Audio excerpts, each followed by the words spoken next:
भित्रागाय नमो अरिहंताणं नमो सिद्धाणं नमो आयर्याणं नमो वत्सायाणं नमो लोए सव साहुणं ऐसो पंच नमकारो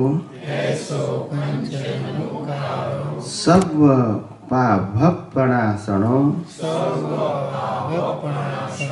मंगलानंच सभ्ये सिंह परमं हवै मंगलम। ओम नमो भगवते वासुदेवाय। ओम नमः शिवाय। जय सच्चिदानंद। प्रत्यक्ष दादा भगवान ની સાક્ષીએ વર્તમાને મહાવિદેહ ક્ષેત્રમાં વિચરતા तीर्थंकर भगवान श्री सिमंदर स्वामी ने अत्यंत भक्तिपूर्वक नमस्कार करूं छूं। वात्सल्य मूर्ति श्री दादा भगवान ने अत्यंत भक्तिपूर्वक नमस्कार करूं छूं। 33 कोटि देवी देवताओं ने अत्यंत भक्तिपूर्वक नमस्कार करूं छूं। वितराग शासन देव देवियों ने अत्यंत भक्तिपूर्वक नमस्कार करूं छूं। महावीर भगवान ना शासन देव देवियों ने अत्यंत भक्तिपूर्वक नमस्कार करूं छूं। निष्पक्षपाती शासन देव देवियों ने अत्यंत भक्तिपूर्वक नमस्कार करूं छूं। आ क्षेत्रना रक्षक देवी देवताओं ने अत्यंत भक्तिपूर्वक नमस्कार करूं छूं। आखा ब्रह्मांडना जीव मात्रना रियल स्वरूप ने अत्यंत भक्तिपूर्वक नमस्कार करूं छूं। जगत भरना संत पुरुषोनु योगबळ जगत भरना सत्पुरुषोनु योगबळ अने प्रगट ज्ञानी पुरुष दादा भगवाननु योगबळ समस्त विश्वनु कल्याण करो कल्याण करो कल्याण करो।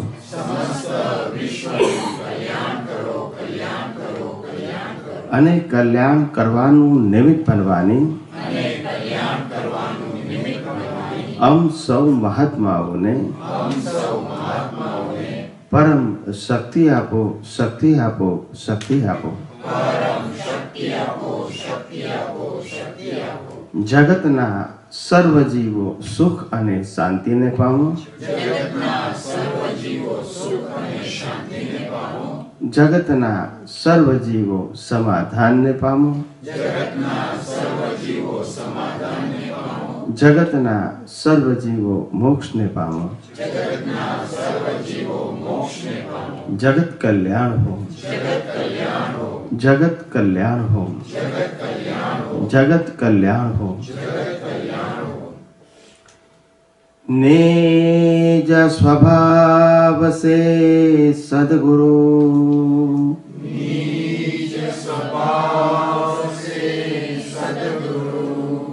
अगुरु लघु सर्वज्ञ है।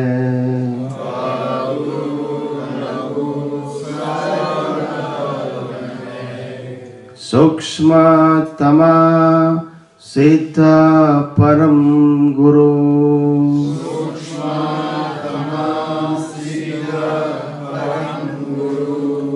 सत्यम निश्चय वंद्य है।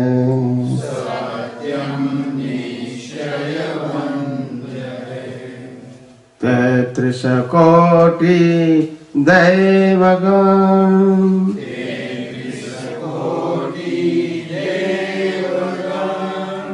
विश्वहितार्थे स्वागतम्।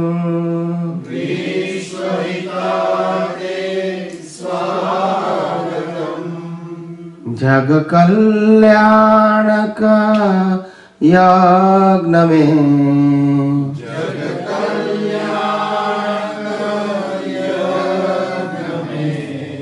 मंगलमय द्यो आशीषम्।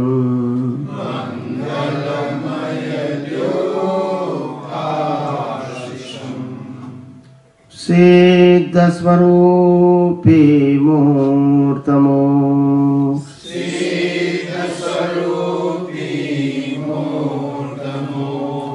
गलती भूल को माफ दो।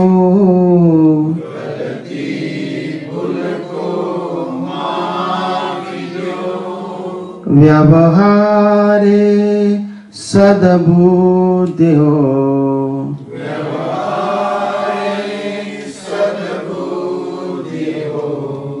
निश्चय में अभिप्रोधि दो।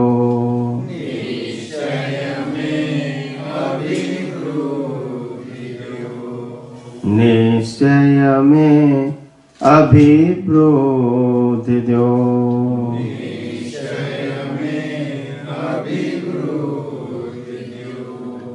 जय सच्चिदानंद।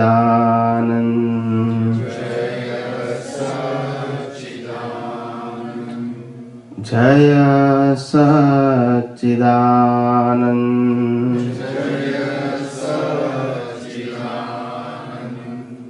जय सच्चिदानंद।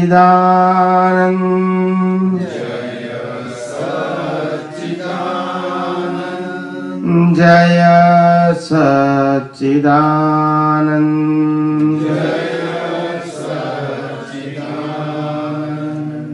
जय सच्चिदानंद।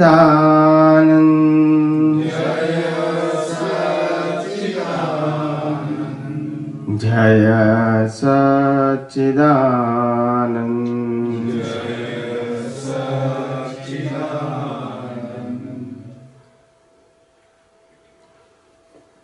हे श्री पद्मावती माँ, हे श्री चक्रेश्वरी माँ, અમે આપને અત્યંત ભક્તિપૂર્વક નમસ્કાર કરી અને પ્રાર્થના કરીએ છીએ કે અમ સર્વે મહાત્માઓને મોક્ષ માર્ગને લાયક અને સહાયક સંજોગો પ્રાપ્ત થાઓ, પ્રાપ્ત થાઓ, પ્રાપ્ત થાઓ। हे श्री अम्बे माँ, हे श्री भद्रकाली माँ, अमे आपने अत्यंत भक्तिपूर्वक नमस्कार करी अने प्रार्थना करीए छे के प्राप्त मन वचन कायाथी आ जगतना कोई पण जीवने किंचित मात्र पण दुख न थाय तेवी स्याद्भात वाणी,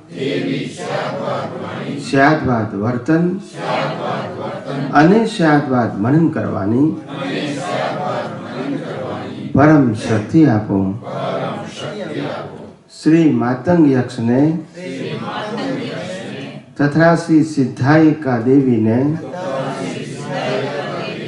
અત્યંત ભક્તિપૂર્વક નમસ્કાર કરું છું અને પ્રાર્થના કરું છું કે કેવળ વિતરાગ ચારિત્ર ધારણ કરી શાસનની રક્ષા કરવાનું ઉત્કૃષ્ટ પ્રકારનું નિમિત્ત બનવાની અમ સૌ મહાત્માઓને પરમ શક્તિ આપો, શક્તિ આપો, શક્તિ આપો. જય સચ્ચિદાનંદ.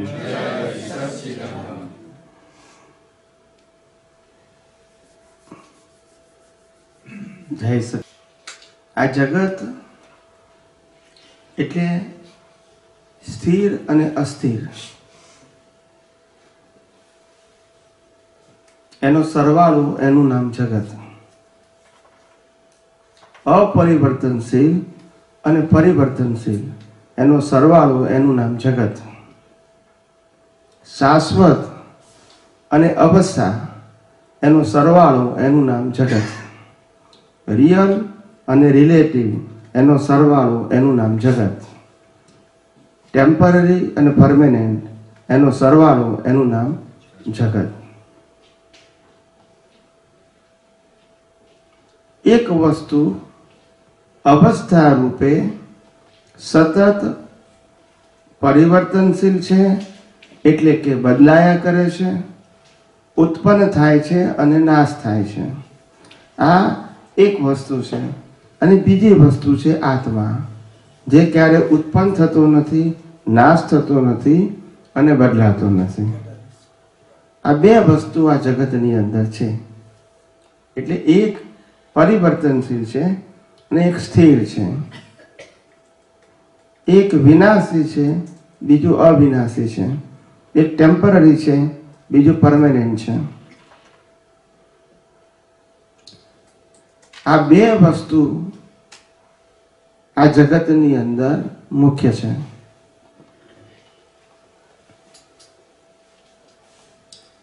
જીવન, જન્મ, જીવન અને મૃત્યુ એ પ્રવાહ છે. જેમ નદીનો પ્રવાહ વહ્યા કરતો હોય, એમ આપણું જીવન નિરંતર જન્મથી તે મોત સુધી વહ્યા કરે છે, કર્મના ફળ સ્વરૂપે. એમાં કશું સ્થિર નથી, એમાંનું કશું આપણું નથી.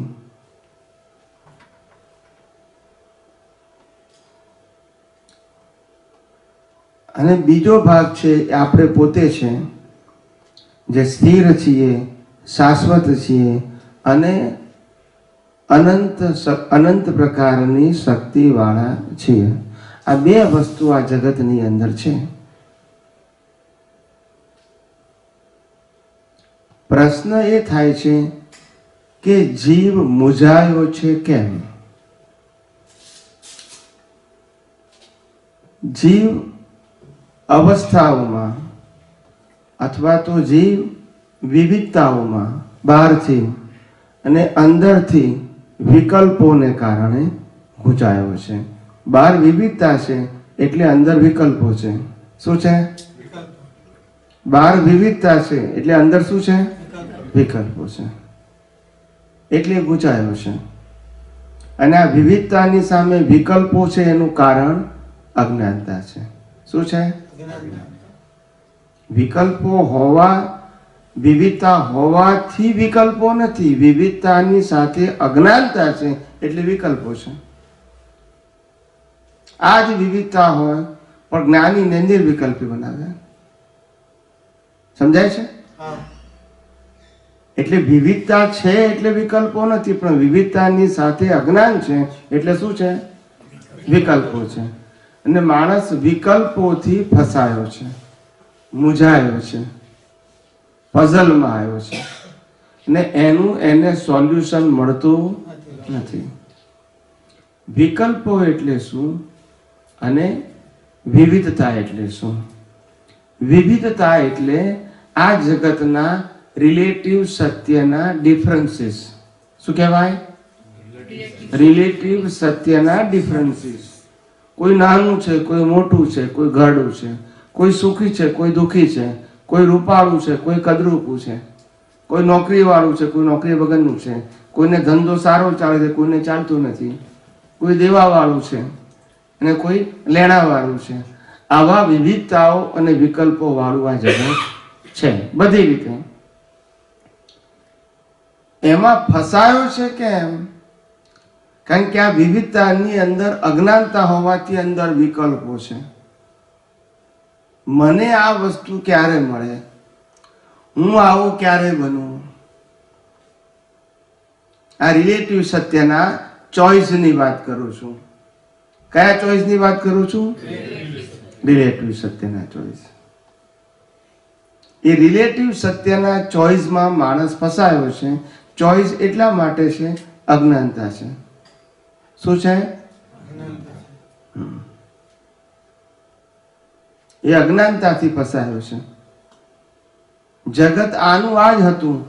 તીર્થંકરો હતા ત્યારે આ જગત હતું, ને કેવડીઓ હતા ત્યારે પણ એ લોકો ના ફસાયા. કેમ ના ફસાયા?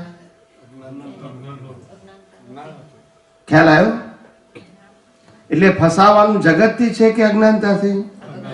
તો કાઢવાનું શું છે? એ અજ્ઞાનતા ક્રિયાથી નીકળે? હા કે ના બોલો? આરતી કરવાથી નીકળે? પૂજા કરવાથી નીકળે?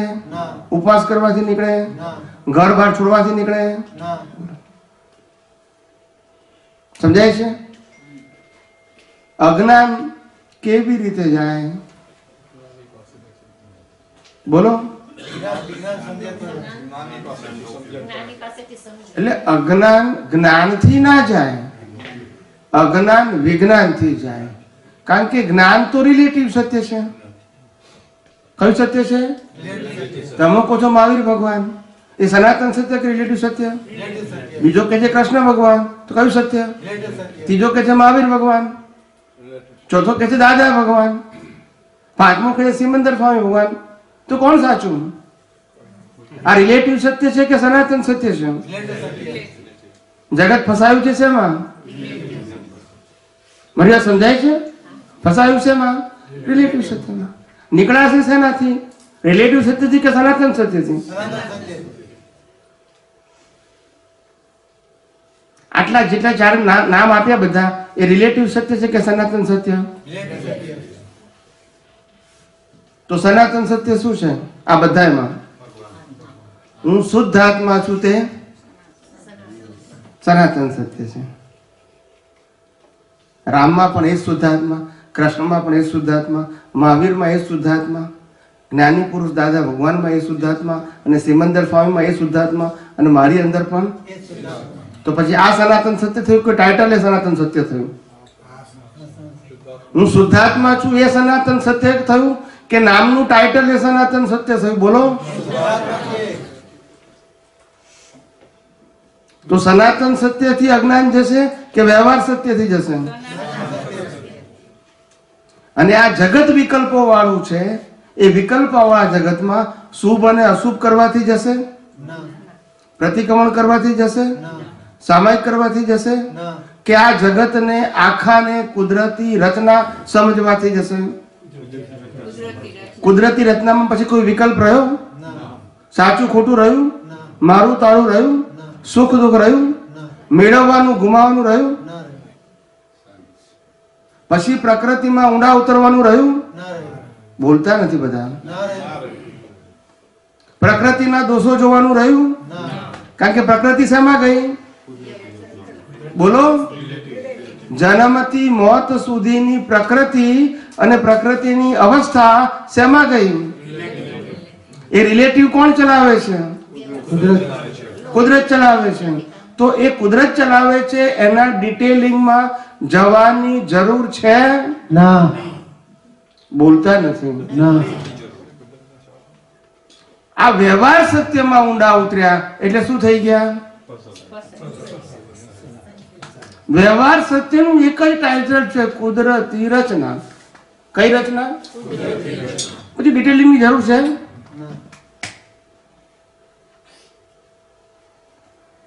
હવે કુદરતી રચના જુઓ, આ બાજુ હું નિશ્ચય નિર્ણયથી કેવળ શુદ્ધાત્મા છું, એ સનાતન સત્ય છે. બીજું બાજુ મન વચન કાયાની ઉત્પત્તિ, એની અવસ્થા, એનો નાશ, આ ત્રણેય વસ્તુ કોના હાથમાં છે? એની ઉત્પત્તિ કરવી, એની અવસ્થાઓ અને એનો એન્ડ, એ કોના હાથમાં છે? એવા આ મન વચન કાયાના બધી જ અવસ્થાઓ કુદરતી રચના છે. એવા સર્વ મન વચન કાયાની અવસ્થા કોના આધારે છે? કુદરતી રચના. તો પછી કુદરતી રચનાને કુદરતી રચના તરીકે જોઈએ તો વિકલ્પો સમી જાય કે કુદરતી રચના વાળો જે સંજોગો છે મન વચન કાયના, એના ડિટેલિંગમાં જઈએ તો અજ્ઞાન જાય? બોલો, સમજાય છે મારી વાત? આપણે અજ્ઞાન કરવું છે કે વિકલ્પો બદલવા છે? અજ્ઞાન કાઢવાનું. મારે ચોરી કરતો હોય તો ચોરી ના કરવી જોઈએ, એ અભાવ કરો, બરાબર છે? એ વિકલ્પ કહેવાય કે નિર્વિકલ્પ કહેવાય? તમે જુઓ, મારી પ્રકૃતિ ખરાબ છે તો સારી થવી જોઈએ, એ વિકલ્પ છે કે નિર્વિકલ્પ છે? વિકલ્પ. આપણે સારા ખોટા બેમાંથી બહાર નીકળવું છે, ખરાબમાંથી સારામાં જવું છે. વિતરાગ એટલે રિલેટિવ સત્યમાંથી મુક્ત થાવ. શું કીધું? અને ધર્મ એટલે અશુભમાંથી શુભમાં જાવ. આ તમે લાઈન ઓફ ડિમાર્કેશન ખ્યાલ આવે છે? લાઈન ઓફ ડિમાર્કેશન ખ્યાલ આવે છે? ધર્મ એટલે અશુભમાંથી શુભમાં જાવ, પાપમાંથી પુણ્ય જાવ, પુણ્યમાં જાવ. પણ એ બંને વિકલ્પ જ ને. અને નિર્વિકલ્પ થવું એટલે શું? શુભ અને અશુભ બેમાંથી મુક્ત થવું અને નિર્વિકલ્પી થવું. તો આપણે નિર્વિકલ્પી થવું છે કે અશુભમાંથી શુભમાં જવું છે? નિર્વિકલ્પી થવું છે. આ તો અર્જુન હતો તે યુદ્ધ કરતો હતો, ભગવાન શ્રી રામ યુદ્ધ કરતા હતા રાવણ સાથે. એટલે પહેલું તીર મારે, પછી પેલો મરી જાય, પછી પ્રતિક્રમણ કરે, પછી બીજું તીર મારે, પછી મરી જાય, પ્રતિક્રમણ કરે, પછી ત્રીજું તીર મારે. એવું કરે ને? બોલતા નથી. એને પુરુષાર્થ ના કહેવાય? ના ના ના. કેમ બોલતા નથી? એ ઉદય કર્મ હતું, આપણે કરીએ તો હવે હશે છે પાછા. સિદ્ધાંત બધા વ્યક્તિ બદલાઈ જાય ને. સિદ્ધાંત વ્યક્તિ સિદ્ધાંત બદલાય કે એક જ હોય? એમના માટે ઉદય કર્મ ને આપણા માટે બોલતા નથી. ઉદય કર્મ નહીં, સિદ્ધાંત જુદો હોય કે એક જ હોય? સિદ્ધાંત એક જ હોય. હવે આપણે સિદ્ધાંત નથી સમજતા, એ આપણી અજ્ઞાનતા છે કે જ્ઞાન છે? આપણું અજ્ઞાનતા છે. તો ગમે ત્યારે સિદ્ધાંત સમજવો પડશે, નિવેડો લાવવો હોય તો.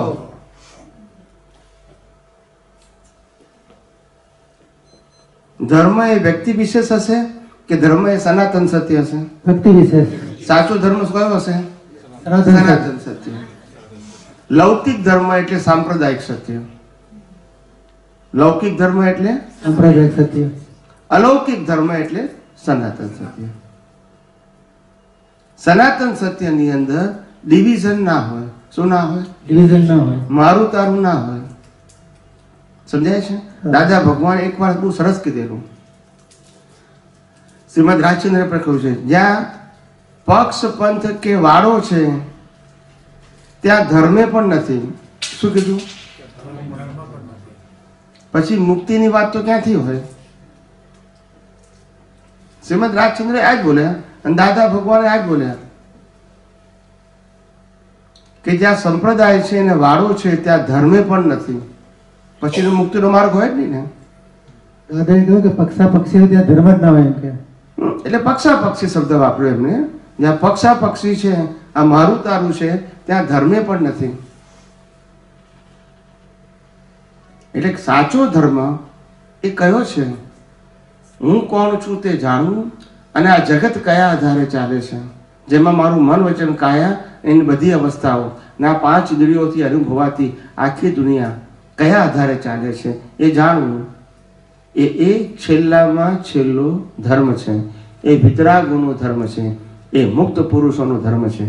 એ અનુભવી જ્ઞાનીઓનો ધર્મ છે કે જ્યાં રિલેટિવ સત્યને કોઈ સ્થાન નથી. શું નથી? જ્યાં રિલેટિવ સત્યનું ઇમ્પોર્ટન્ટ છે એને લૌકિક ધર્મો કહેવાય. શું કહેવાય? અને લૌકિક ધર્મો શુભ અને અશુભના બેઝ ઉપર છે. અને માટે ત્યાં આગળ બધા જ પ્રકારની ક્રિયા હોય તપ હોય, જપ હોય, ત્યાગ હોય, માળા ગણવાનું હોય, આરતી હોય, ઉપવાસ હોય, બધું જ હોય. ગઈકાલે મેં વાંચ્યું હતું ને, ગઈકાલે અક્રમ વિજ્ઞાનનું વાંચ્યું તો યાદ છે ને કે અહીંયા આવા બધા તોફાનો હોય નહીં. અહીં તો જોવાનું હોય, જાણવાનું હોય અને સમજવાનું હોય. એટલે જ્ઞાનીએ દરેક વસ્તુને સંક્ષિપ્તમાં કહી દીધી. શું કીધું? સંક્ષિપ્તમાં કહી દીધી. હવે તમારે સમજી લેવાનું. તમને જેટલી સમજણ ના પડે એટલા તમારે વધારે સાધનની જરૂર છે. ના ખ્યાલ આવે? સાધનોની વધારે કેમ જરૂર છે? સાધનો એટલે કે ક્રિયા નહીં. સાધનો એટલે કે ક્રિયામાં કરતા પણ એને સાધન કહેવાય. શું કીધું? ક્રિયામાં કરતા પણ સાધન ઉપવાસ કહેવાય. કરીએ એને સાધન ના કહેવાય, પણ એને હું મેં કર્યો માનો તો એ સાધન કહેવાય. આરતી કરો એ સાધન ના કહેવાય, પણ મેં આરતી કરી એને શું કહેવાય? સાધન કહેવાય. થઈ ગયું એ તો ઉદય કર્મ છે. માટે એના માટે તમે જવાબદાર નથી. સમજાય છે મારી વાત? પણ થઈ રહ્યું છે એમાં મેં કર્યું માનો એ પછી સાધન થઈ ગયું. એ તમારો પુરુષાર્થ થઈ ગયો. શું થઈ ગયું? એ પુરુષાર્થથી પાપ બંધાય, ક્યાં તો પુણ્ય બંધાય. હું કરું એ જ કરે છે કોણ એ સમજે તો ઉકલે કાયમી કોઈ. કરે છે કોણ એ જ સમજવાનું છે. બાકી હું કરું છું એ શું છે? અજ્ઞાનતા છે. ને કાઢવાનું શું છે? સમજાય છે? એટલે માણસોની જે ભ્રાંતિ છે ને એ ભ્રાંતિ બધી એવી છે કે જેને કારણે એ પોતે આધ્યાત્મ માર્ગે આગળ વધી શકતો જ નથી. ખ્યાલ આવ્યો? ભ્રાંતિને કારણે. અને કાઢવાની શું છે? ભ્રાંતિ જ કાઢવાની છે. આખું જગત અને જગતના તમામ ધર્મો એ પ્રકૃતિને બદલવા માટે પ્રયત્ન કરે છે અને કરાવડાવે છે. ત્યારે જ્ઞાની કે પ્રકૃતિને તો બાળી નાખવાની છે. બોલતા નથી બધા. સાચું ખોટું? તો પ્રકૃતિને સુધારવું એ મુક્તિનો માર્ગ હશે? બોલતા નથી. રામે લાખો માણસે હિંસાના નિમિત્ત બન્યા તો એમને કેમ ના સુધારી? બોલતા નથી બધા. એટલે પ્રકૃતિને સુધારવી એ મુક્તિનો માર્ગ છે કે પ્રકૃતિ છૂટા પડવું તે? છૂટા પડવું તે. સમજાય છે? સાચો પુરુષાર્થ કોને કહેવાય? મન, વચન, કાયા ની અવસ્થા માત્ર કુદરતી રચના છે અને હું એનાથી સર્વથા મુક્ત એવો શુદ્ધાત્મા છું. આમાં કોઈ પણ પ્રકૃતિના ભાગના અંદર કોઈ ક્રિયાકાંડ આવ્યું? ના. તપ, જપ, ત્યાગ કશું આવ્યું? ના. આમાં કોઈ જગ્યાએ ના સમજાયું છે? ના. આ આખું આ માર્ગ કોનો છે? પુણ્યાનુબંધી પુણ્ય હશે છે એની હાઈ ક્વોલિટીની પુણ્ય, એને આ વિજ્ઞાન સમજાશે.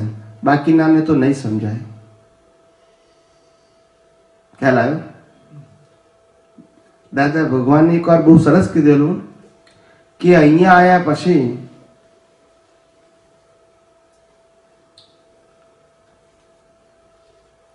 અન્ય ક્ષેત્રે કૃતમ પાપમ ધર્મ ક્ષેત્રે વિનશ્યતે. શું કહે છે? અન્ય ક્ષેત્રે કૃતમ પાપમ ધર્મ ક્ષેત્રે વિનશ્યતિ. અન્ય ક્ષેત્રે કરેલા પાપો એ ધર્મ ક્ષેત્રમાં નાશ થાય છે. પણ ધર્મ ક્ષેત્રે કૃતમ પાપમ વજ્ર લેપો ભવો ભવ. પણ ધર્મના ક્ષેત્રમાં કરેલા પાપ એ વજ્રની જેમ આસાનીથી છૂટતા નથી. આ ગીતામાં લખેલું છે. સમજાય છે? એટલે દાદા ભગવાન પાસે એક ભાઈ આવતા હતા જૈન ધર્મના. એ જૈન ધર્મના ભાઈ આવે રેગ્યુલર અને પાછળ બેઠા હોય, સાંભળે રોજે. પછી આચાર્ય ભગવાનને બધી વાતો કહે. એ વખતે તો મોબાઈલ કશું હતું નહીં, એટલે મુદ્દા કે એમને તે પછી એ ભાઈ હતા જેને આ બધી માહિતી આપતા હતા, એ ભાઈ પાછા વકીલ હતા. શું હતા? વકીલ. એટલે પછી સાંભળીને આચાર્ય ભગવાનને કહે, અને આચાર્ય ભગવાન પછી કાગળ લખાવડાવે આ વકીલને કે તો આવો કાગળ લખ, અને કાગળ પછી દાદા ભગવાન ઉપર મોકલી આપે એમના એડ્રેસ ઉપર. હવે 8-10 કાગળો દાદા પાસે, એટલે દાદા જેના ઘેર ઉતરતા હતા એના ઘેર આવ્યા, એટલે એને દાદા ભગવાનને બતાવ્યા. એટલે પછી એ ભાઈ દાદા અમદાવાદ આવ્યા ત્યારે દાદાએ કીધું કે એમને બોલાવો કે છે આપણે, કારણ કે નામ એડ્રેસ બધું લખેલું હતું. એટલે પછી એમને બોલાયા રવિવારના દિવસે સવારે. પછી દાદા કે તમે અહીંયા આવો છો સત્સંગમાં, શેના માટે આવો છો? તમારા હિત માટે આવો છો કે અહિત માટે આવો છો? તમે જાસૂસી માટે આવો છો, શેના માટે આવો છો? આ તમને અધોગતિમાં લઈ જઈ શકે છે. આપણને ના ગમતું હોય તો ના આવીએ, પણ જાસૂસી ના કરવી. આગળ શું ના કરવી? અધોગતિમાં જશો. ખ્યાલ આવ્યો? જ્ઞાનીનો આરાધક થોડા અવતારોમાં મોક્ષે જાય, અને જ્ઞાની ઉપર શંકા કરનારો કેટલા અવતારો ભટક્યા કરે. માટે કહે છે કે આરાધક ના બનો તો ભલે, પણ વિરાધક બનશો.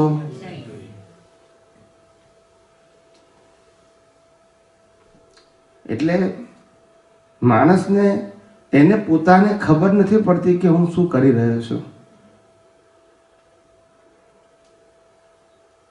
અને પછી જ્યારે એના ફળ આવે ને ત્યારે પછી એને એમ લાગે કે હો મેં આવું કર્યું છે. સમજાય છે? એના ફળ આવે ને ત્યારે એ અવતારમાં એને એવું લાગે કે સાહેબ મેં તો કશું કર્યું નથી, મને આવું કેમ થાય છે? પણ પેલા જ્ઞાની પુરુષ હોય, સાચા અનુભવી, એના માટે પોતે જ અંતરાય ઊભા કર્યા હોય. શું કર્યા હોય? એટલે પછી ભેગા થાય. દાદા ભગવાન જ્યાં રહેતા હતા મામાની પોળમાં, વડોદરાની અંદર રાવપુરામાં, એ પોળનું નામ મામાની પોળ હતું. અને એમાં 300 જૈનોના ઘર હતા. કેટલા? 300 ફેમિલીઝ. પહેલા જમાનામાં તો 3 માળનું મકાન હોય ને તો 3 માળમાં અલગ અલગ ફેમિલી હોય. સમજાય છે મારી વાત? એટલે એવા 300 ફેમિલી રહેતા હતા એક જ પોળમાં, અને 2 જૈન દેરાસર આજે છે. પણ એકે વાણીઓ પામી શક્યો નહીં. ઘેર બેઠે ગંગા આરતી તોય, કારણ કે પોતાની જ આડાઈને અંતરાયો વચ્ચે આવ્યા. શું આવ્યું? પછી દાદા ગયા પછી કે દાદાજી તો અમારી પોળમાં રહેતા હતા, અમારાથી નજીક 3જું ઘર 4થું ઘર, એમ જ કે એટલે હવે ગણીને શું કામ છે? ના સમજાય? આવું માટે જ્ઞાની પુરુષ કહે કે ભાઈ તને ના ફાવતું હોય તો તું ના આવજે, પણ અહીંયા બધા તારું અહિત થાય એવું ના કરીશ તું. ખ્યાલ આવે ને? એટલે ચેતવી દે. શું કરે? ચેતવી દે. અમારે એક ભાઈ અમદાવાદમાં આવતા હતા નિયમિત સત્સંગમાં, તો પછી બી જગ્યાએ જઈને માહિતી આપે કે કોણ કોણ આવે છે, કેટલા આવે છે, કઈ કઈ વ્યક્તિઓ આવે છે. તો અમને એક દિવસ કોઈ મહાત્માએ કીધું કે આ તો ત્યાં જઈને આવું કરે છે. એટલે મેં ભાઈને કીધું, મેં પૂછ્યું જો તમે આવો છો ને એને અમને વાંધો નથી, પણ તમારું કાર્ય છે ને એ તમને અધોગતિમાં લઈ જશે. આ તમે નારદ મુનિનું કામ કરો છો. શું કરો છો? ના સમજાયું? નારાયણ નારાયણ કહીને બધે અહીંની વાત અધોગતિમાં જશો ભાઈ. માટે બીજાનું જે થવાનું હોય થાય, તમે તમારું જ વિચારજો. શું કીધું? ખ્યાલ આવ્યો? તમે આવો કે ના આવો એની સાથે અમને વાંધો નથી. મેં પહેલા કીધેલું કે આપણે અહીંયા સંખ્યાનો પ્રશ્ન નથી, પણ આવું વૃત્તિથી આવતા હોય તો ના આવશો, એમાં તમારું હિત નથી. શું નથી? એમને એમ શાંતિથી બેસો, ના સમજણ પડે તોય વાંધો નહીં. સમજાય છે ને? પણ આવું કરશો તો તમે અધોગતિમાં જશો, માટે ચેતવીએ છે. શું કરીએ છે? અમારું કામ છે તમને અવેર કરવું, પછી તમારી જવાબદારીને જોખમદારી. આટલું કહેવા છતાંય ના સમજે. દાદા નતા કહેતા કે પાડાને વેદ ભણાયા, શું કર્યા? હવે કેટલું સમજે એવું. એટલે અમારું કામ કઈ છૂટવાનું છે? શું છે? દાદા ભગવાનનું પહેલું સૂત્ર છે, આપત સૂત્ર. દાદા ભગવાનનું પહેલું સૂત્ર છે, તારે જો મોક્ષ પંથ પર વિચરવું હોય તો તારે કશું જ કરવાનું નથી. તારે જો મોક્ષ પંથ પર વિચરવું હોય તો તારે કશું જ કરવાનું નથી, ને તારે સંસારમાં ભટકવું હોય તો બધું જ કરવાનું છે. આ પહેલું જ છે સૂત્ર, ફર્સ્ટ આપત સૂત્રનું પહેલું સૂત્ર. સમજી ગયા? એટલે જ્ઞાની પુરુષ મોક્ષે જવું હોય, સૂત્ર નંબર 3, મોક્ષે જવું હોય તો ખાલી વિતરાગોની વાતને સમજ કરો કે વિતરાગો શું કહેવા માંગે છે, એટલું સમજો. એમ જ કહેવા માંગે છે, બીજું કશું નથી કહેવા માંગતા. સમજાય છે? જે આપણે કીધું ધર્મક્ષેત્રમાં પાપ કરીએ તો વજ્રમનું કંઈક તમે બોલ્યા ને, તો સેવામાં જે કશાયો થતા હોય એ એમાં આવી જાય. અમે સેવા કરતા હોય કોઈ ગ્રુપમાં, પછી મહાત્મા સાથે કાંઈ ડિફરન્સ ઓફ ઓપિનિયન કે કાંઈ પણ થઈ જાય તો એમાં આવી જાય. કરતા ભાવે જે કરો છો એની જવાબદારી તમારી છે. શું કીધું? ઉદય કર્મ છે તો વાંધો નથી. કરતા ભાવે કરો તમારી જવાબદારી છે ને. હું સેવા કરું છું તો જવાબદારી કોની આવે? પછી મારી પોતાના સીધી વસ્તુ છે ને, આખું સાયન્સ જ છે ને. ના સમજાયું? હસબન્ડ ને વાઈફ બે ઘરમાં હોય અને હસબન્ડ કે આટલું કામ કરતા આવજો, તો કે મારી પાસે ટાઈમ નથી કારણ કે મારે સેવામાં જવાનું છે. ના સમજાયું? તમારે સમજવાનું કે મારે કોની સાથે જીવવાનું છે. મારો હિસાબ કોની સાથે છે? હસબન્ડ સાથે છે કે સેવા સાથે છે? સેવા એ પાર્ટ ટાઈમ જોબ છે ને મેરેજ એ પરમેનન્ટ જોબ છે, જીવ્યા ત્યાં સુધીની. એ ના સમજાય આપણને. ના, પણ સેવાર્થી બધા હોય ને એની સાથે અંદરો અંદર થાય કાંઈ. પણ હું એ તો તમને કહું છું કે જેટલી વસ્તુ તમે કરતા ભાવે કરશો એના માટે તમે જવાબદાર છો. શું છો? જવાબદાર. જે પણ કરતા હશો, ખાલી સેવા નહીં, સંસારમાં પણ જે કરતા ભાવે કરશો એના માટે તમે જવાબદાર છો.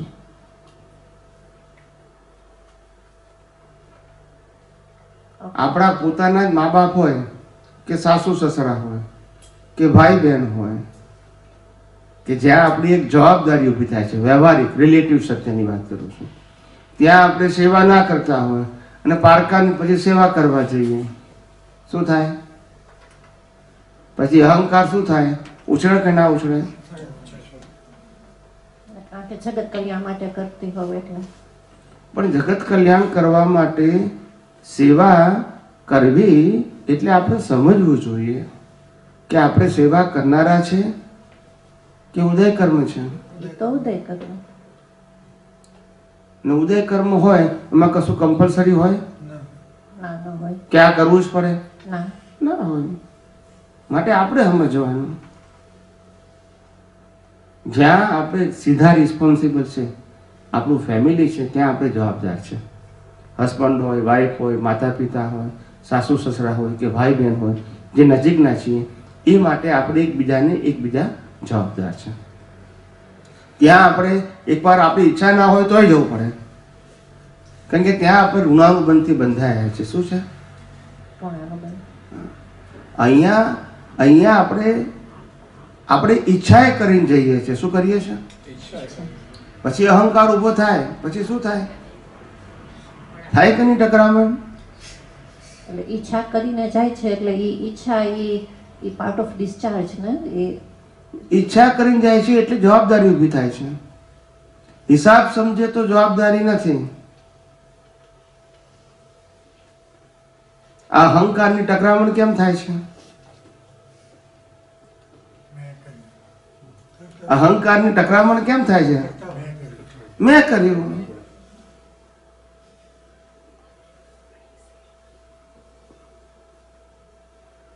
આ તો એવું છે કે સેવા શબ્દનો જો અર્થ સાચો સમજ્યા હોય ને તો આ ભ્રાંતિ ઉત્પન્ન થાય જ નહીં. સેવા કોની કરવાની હતી ને સેવા કોની કરવી જોઈએ એવું આપણે માનીએ છીએ. ક્રિયા રૂપે સેવા એ ઉદય કર્મ છે. શું છે? ઉદય કર્મ. પણ ખરેખર સાચી સેવા કોની કરવાની હોય? કે પોતે પોતાના સ્વરૂપમાં રહેવા માટે નિરંતર જાગૃત રહેવું એ મોટામાં મોટી સેવા. એમાંથી કેમ બહાર ના નીકળાય એ જોવું જોઈએ આપણે. બાકી આ જીવ જન્મે છે ત્યારથી માતા પિતાની સેવા કરે, ભાઈ બહેનની સેવા કરે, પતિ પત્નીની સેવા કરે, સાસુ સસરાની સેવા કરે, પડોશીની સેવા કરે, કુટુંબીઓની સેવા કરે, સમાજની સેવા કરે. નથી કરતો? પણ એ પુરુષાર્થમાં જાય કે ઉદય કર્મમાં? ઉદય કર્મમાં. પણ તમારે અહંકારે કરીને કરવી હોય કે મારે સેવા કરવી છે ને સેવાથી મને મોક્ષ થશે, તો પછી શું થાય? કર્મ બંધ થાય, કરતા ભાવે. જવાબદારી ઊભી થાય જ ને તમારી. તમે કરતા ભાવે કરો છો એટલે. ક્રિયાથી કર્મ બંધાતા નથી, અજ્ઞાનતાથી કર્મ બંધાય છે. શેનાથી બંધાય છે? અજ્ઞાનતાથી.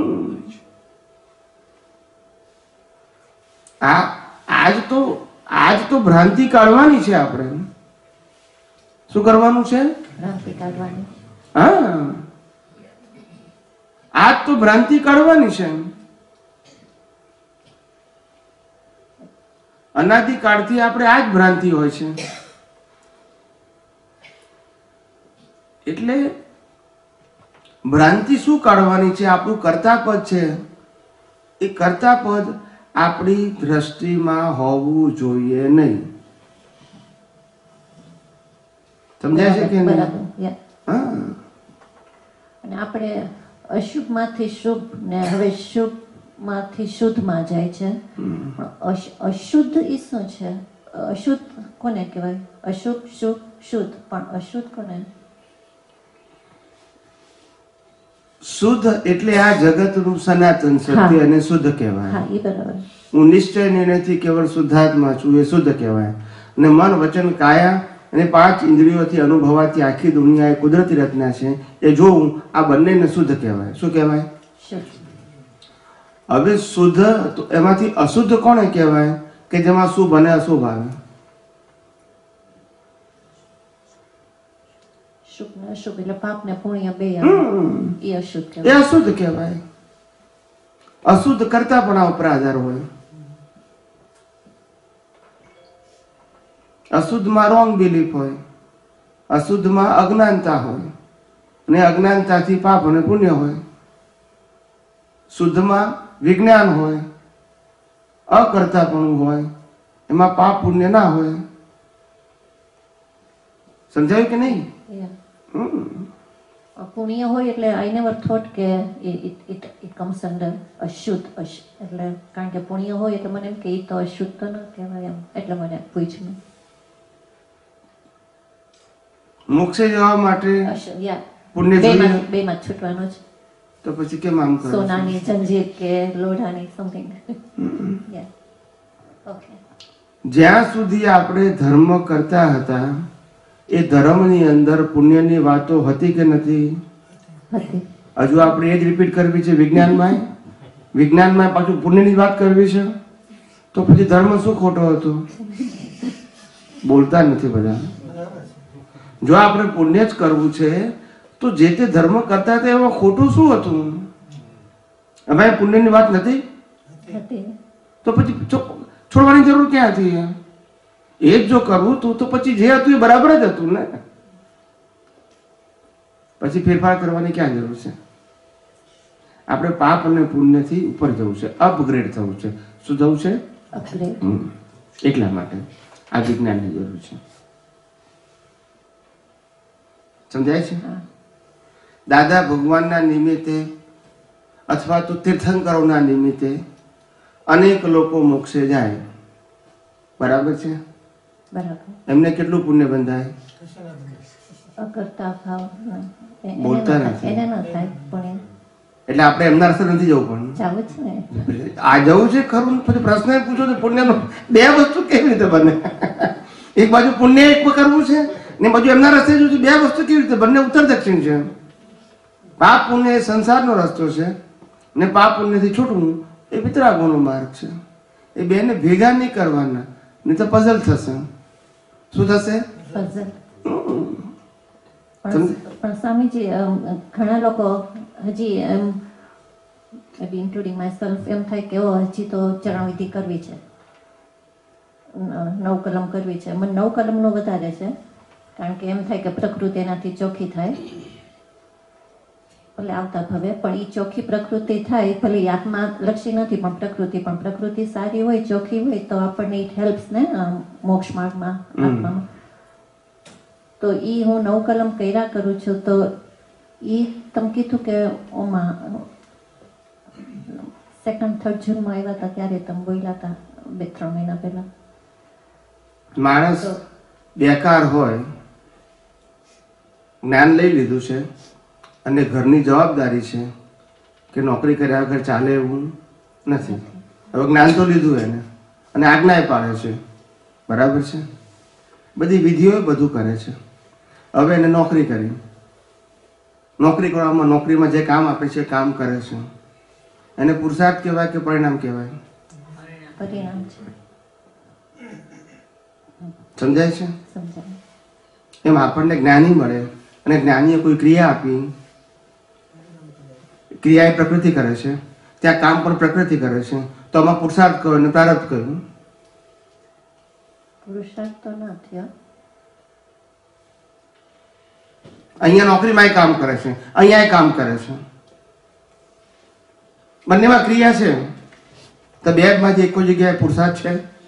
મને કે ભાવ ના ભાઈ, ભાવ કર્યો કહેવાય, એટલે મને એમ થયું. પણ ભાવ કરવાની તો તમે એક વાર પૂછ્યું જ નથી મને. ભાવ શબ્દ તમે બોલ્યા નથી. આ મેં આટલો આપેલો પછી તમે અપગ્રેડ ગયા, ભાવની વાત કરી, પછી અહીં વાત કરી પછી ઉપર જશો. પછી ના ના ના, એટલે નવ કલમ બોલું છું એટલે એમાં એ ભાવના જ છે ને. પણ ભાવના કરવા માટે ક્રિયા ક્યાં જરૂર છે? ક્રિયા કરો તો જ ભાવ કરી શકાય. ક્રિયા વગર ભાવ ના થાય. થાય ને. જૈન સાધુ આરતી કરે, ના ના કરે. પૂજા કરે, ના. કેમ ના કરે? કાંઈક એમને પુણ્ય નથી બાંધવું એટલે ને બોલતા નથી. હું સીધા સાદા પ્રશ્ન પૂછું છું. એ લોકોને ભાવ પૂજા હોય ને ભાવ આરતી હોય, સંસારીઓને દ્રવ્ય પૂજા હોય ને દ્રવ્ય આરતી હોય. તો આપણે અપગ્રેડ થવું છે કે ડાઉનગ્રેડ થવું છે? Upgrade of course. પછી આટલા દાખલા આપું છું તો એ સમજાતું નથી તમને. વણાઈ ગયું. સાધુને કેમ ના હોય પૂજા? સાધુને કેમ આરતી ના હોય? એ ઉપર જવા માટે, નીચે જવા માટે. ઉપર. તો આપણે નીચે જવું છે કે ઉપર જવું છે? ઓફ કોર્સ ઉપર જાવ છે. આપણે જે લેવલ છે સમજણનું, એનાથી અપગ્રેડ જવું છે કે ડાઉનગ્રેડ જવું છે? અપગ્રેડ. તો અપગ્રેડ જવું હોય તો પછી ભાવને પુરુષાર્થ માનવાનું, પછી ક્રિયાને પુરુષાર્થ નહીં માનવાનું. ક્રિયાને પુરુષાર્થ માનવાનું શું કહેવાય? ડાઉનગ્રેડ કહેવાય. જે આખું જગત માને છે, આખું જગત માને છે કે નહીં ક્રિયાને પુરુષાર્થ? હા. આપણે એને જ માનવું છે ને પછી પુરુષાર્થ? ના ના. એને પાછું વિજ્ઞાન કેવું છે ને આપણે. પછી ભ્રાંતિ, આ બધી ભ્રાંતિ ભેગી થઈ ગઈ છે. ઓકે. મન વચન કાયાની અવસ્થા માત્ર કુદરતી રચના છે. આ દાદા ભગવાન બોલ્યા છે, બોલે. હા. ચરણવિધિમાં છાપેલું છે. છે. એનો અર્થ શું થાય? કુદરતી. હા, વ્યવસ્થિત.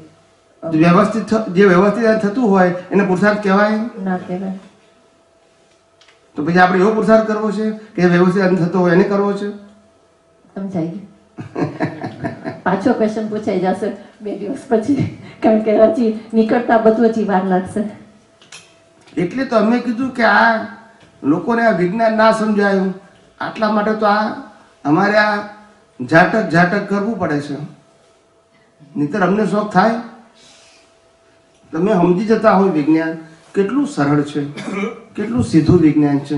કોઈ જગ્યાએ આટી ગુટી છે સાહેબ? નથી. સિમ્પલ છે. છે વેરી વેરી સિમ્પલ. અઘરી વાત હોય, અઘરા શબ્દો હું બોલતો હોય, ના સમજાય વાત કરતો હોય, ગોળ ગોળ વાત કરતો હોય તો બરાબર છે કે હજુ મને ઘેર પડતી નથી. હું આખો સિદ્ધાંત જ કહું છું. અને સિદ્ધાંત નવો નથી, એ તો સનાતન સત્ય છે. જે અનેક જ્ઞાનીઓએ ભૂતકાળમાં કઈ ગયા છે એ જ વાત કરું છું, નવી વાત નથી કરતો. મારી રજૂઆત જુદી હોય ખાલી. શું છે? પણ અમે લાઈક ઇન્ડિયા આવીએ સત્સંગ માટે થઈને કે ઓકે પાલીતાણા જાય કે વોટેવર સત્સંગ, તો એ ભલે ઉદયકરમાં હોય પણ ત્યાં પછી આપણને ભાવ એકદમ ઉત્કૃષ્ટ આવે ને. લાઈક સિનેમામાં જાય તો એવા ચિત્તમાં બધું આવી જાય ને પછી તો એનાથી ઈ ભલે ઉદયકરમાં છે પણ એમાં I don't know how to say it, પણ ભાવ ઊંચા જાય એટલે એ આપણે અપગ્રેડ થયું કહેવાય એમ. ભાવ ઊંચા જાય કે નીચા જાય એને અપગ્રેડ કે ડાઉનગ્રેડ ના કહેવાય. સિદ્ધાંત સમજવો ક્રિયા એ પરિણામ છે અને ભાવ એ પુરુષાર્થ છે. આ સમજવું એને અપગ્રેડ વિઝન કહેવાય. એમાં આ કરવું આ ના કરવું બેમાંથી એક સબ્જેક્ટ ના આવે, પણ ક્રિયાને પરિણામ કહેવાય અને ભાવને પુરુષાર્થ કહેવાય. આ તમારી સમજણ અપગ્રેડ થઈ. પહેલા આપણે ક્રિયાને પુરુષાર્થ માનતા હતા, એ ડાઉનગ્રેડ હતું. શું હતું? ડાઉનગ્રેડ. હવે અપગ્રેડમાં શું થયું કે ભાવને પુરુષાર્થ માનીએ છીએ. હવે ભાવને પુરુષાર્થ માનીએ છીએ ત્યારે ક્રિયા હોય તો જ ભાવ હોય એવું જરૂરી નથી. એવું જરૂરી નથી. નહીં, તમે સારામાં સારા ભાવ અને ખરાબમાં ખરાબ ભાવ ગમે ત્યારે ગમે ત્યાં કરો જ છો. કરી શકે. રાઈટ કે રોંગ? કરેક્ટ. મંદિરમાં ખરાબ ભાવ કરી શકો ને થિયેટરમાં સારા ભાવ કરી શકો, ના કરી શકો? ના થઈ શકે. એટલે આપણે આપણું કામ ભાવને પુરુષાર્થ માનવાનું અને ક્રિયાને પરિણામ માનવાનું.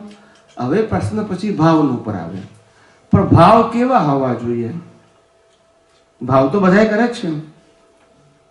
અજ્ઞાની ભાવ તો કરે છે. ભાવ વગર કર્મ ના બંધાય. ક્રિયામાં કરતાપણું છે એટલે જ ભાવ છે.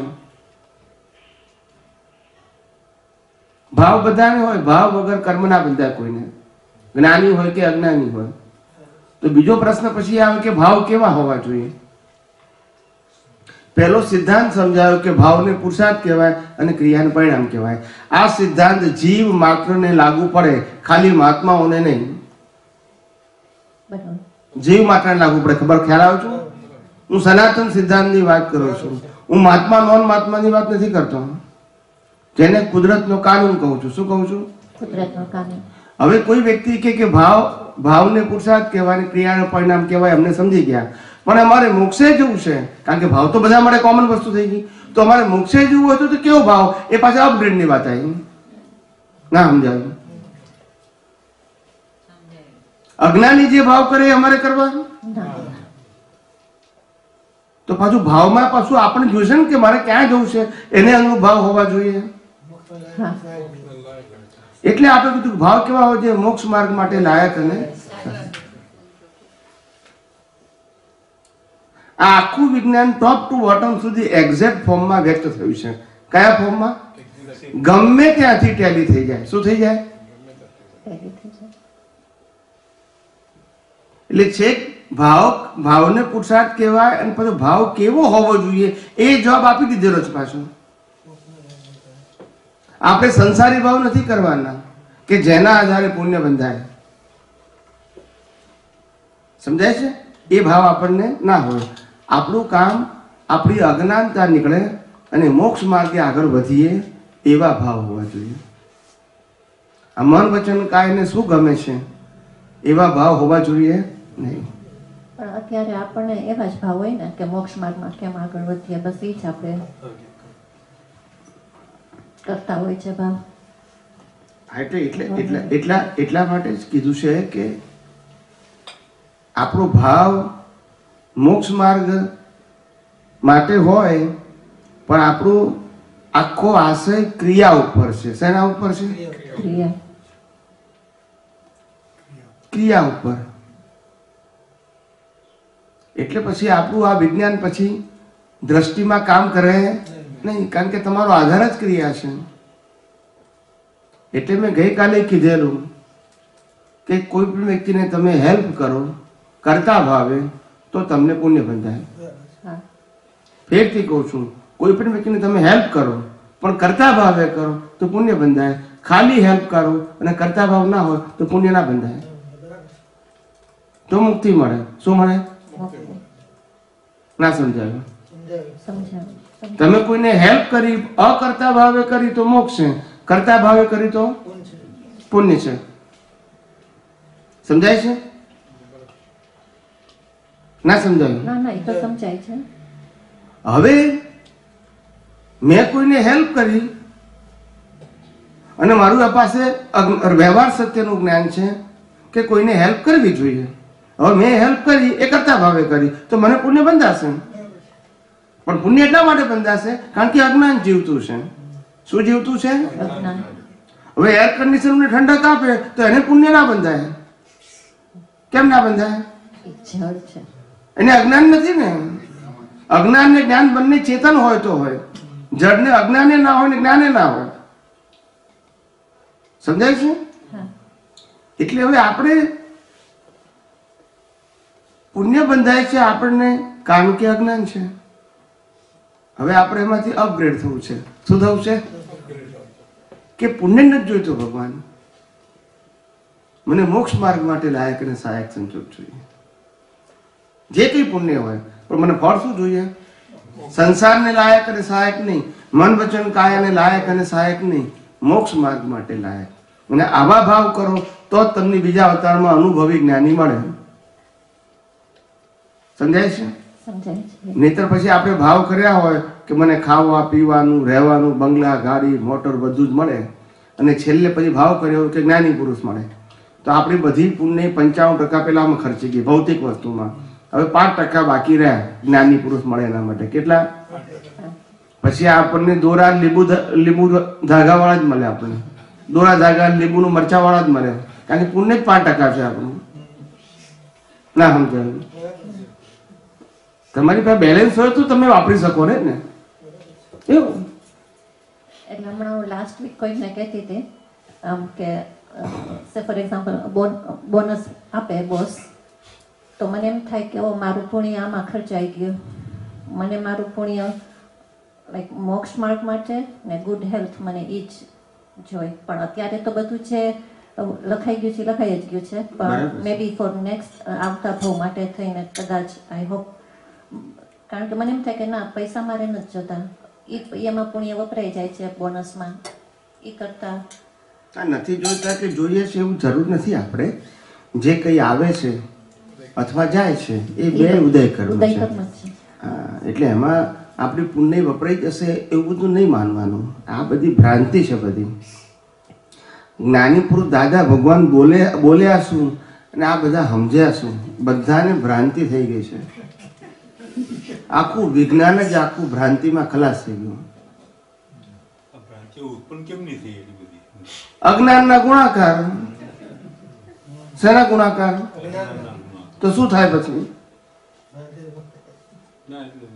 અજ્ઞાનના ગુણાકાર કરો તો શું થાય?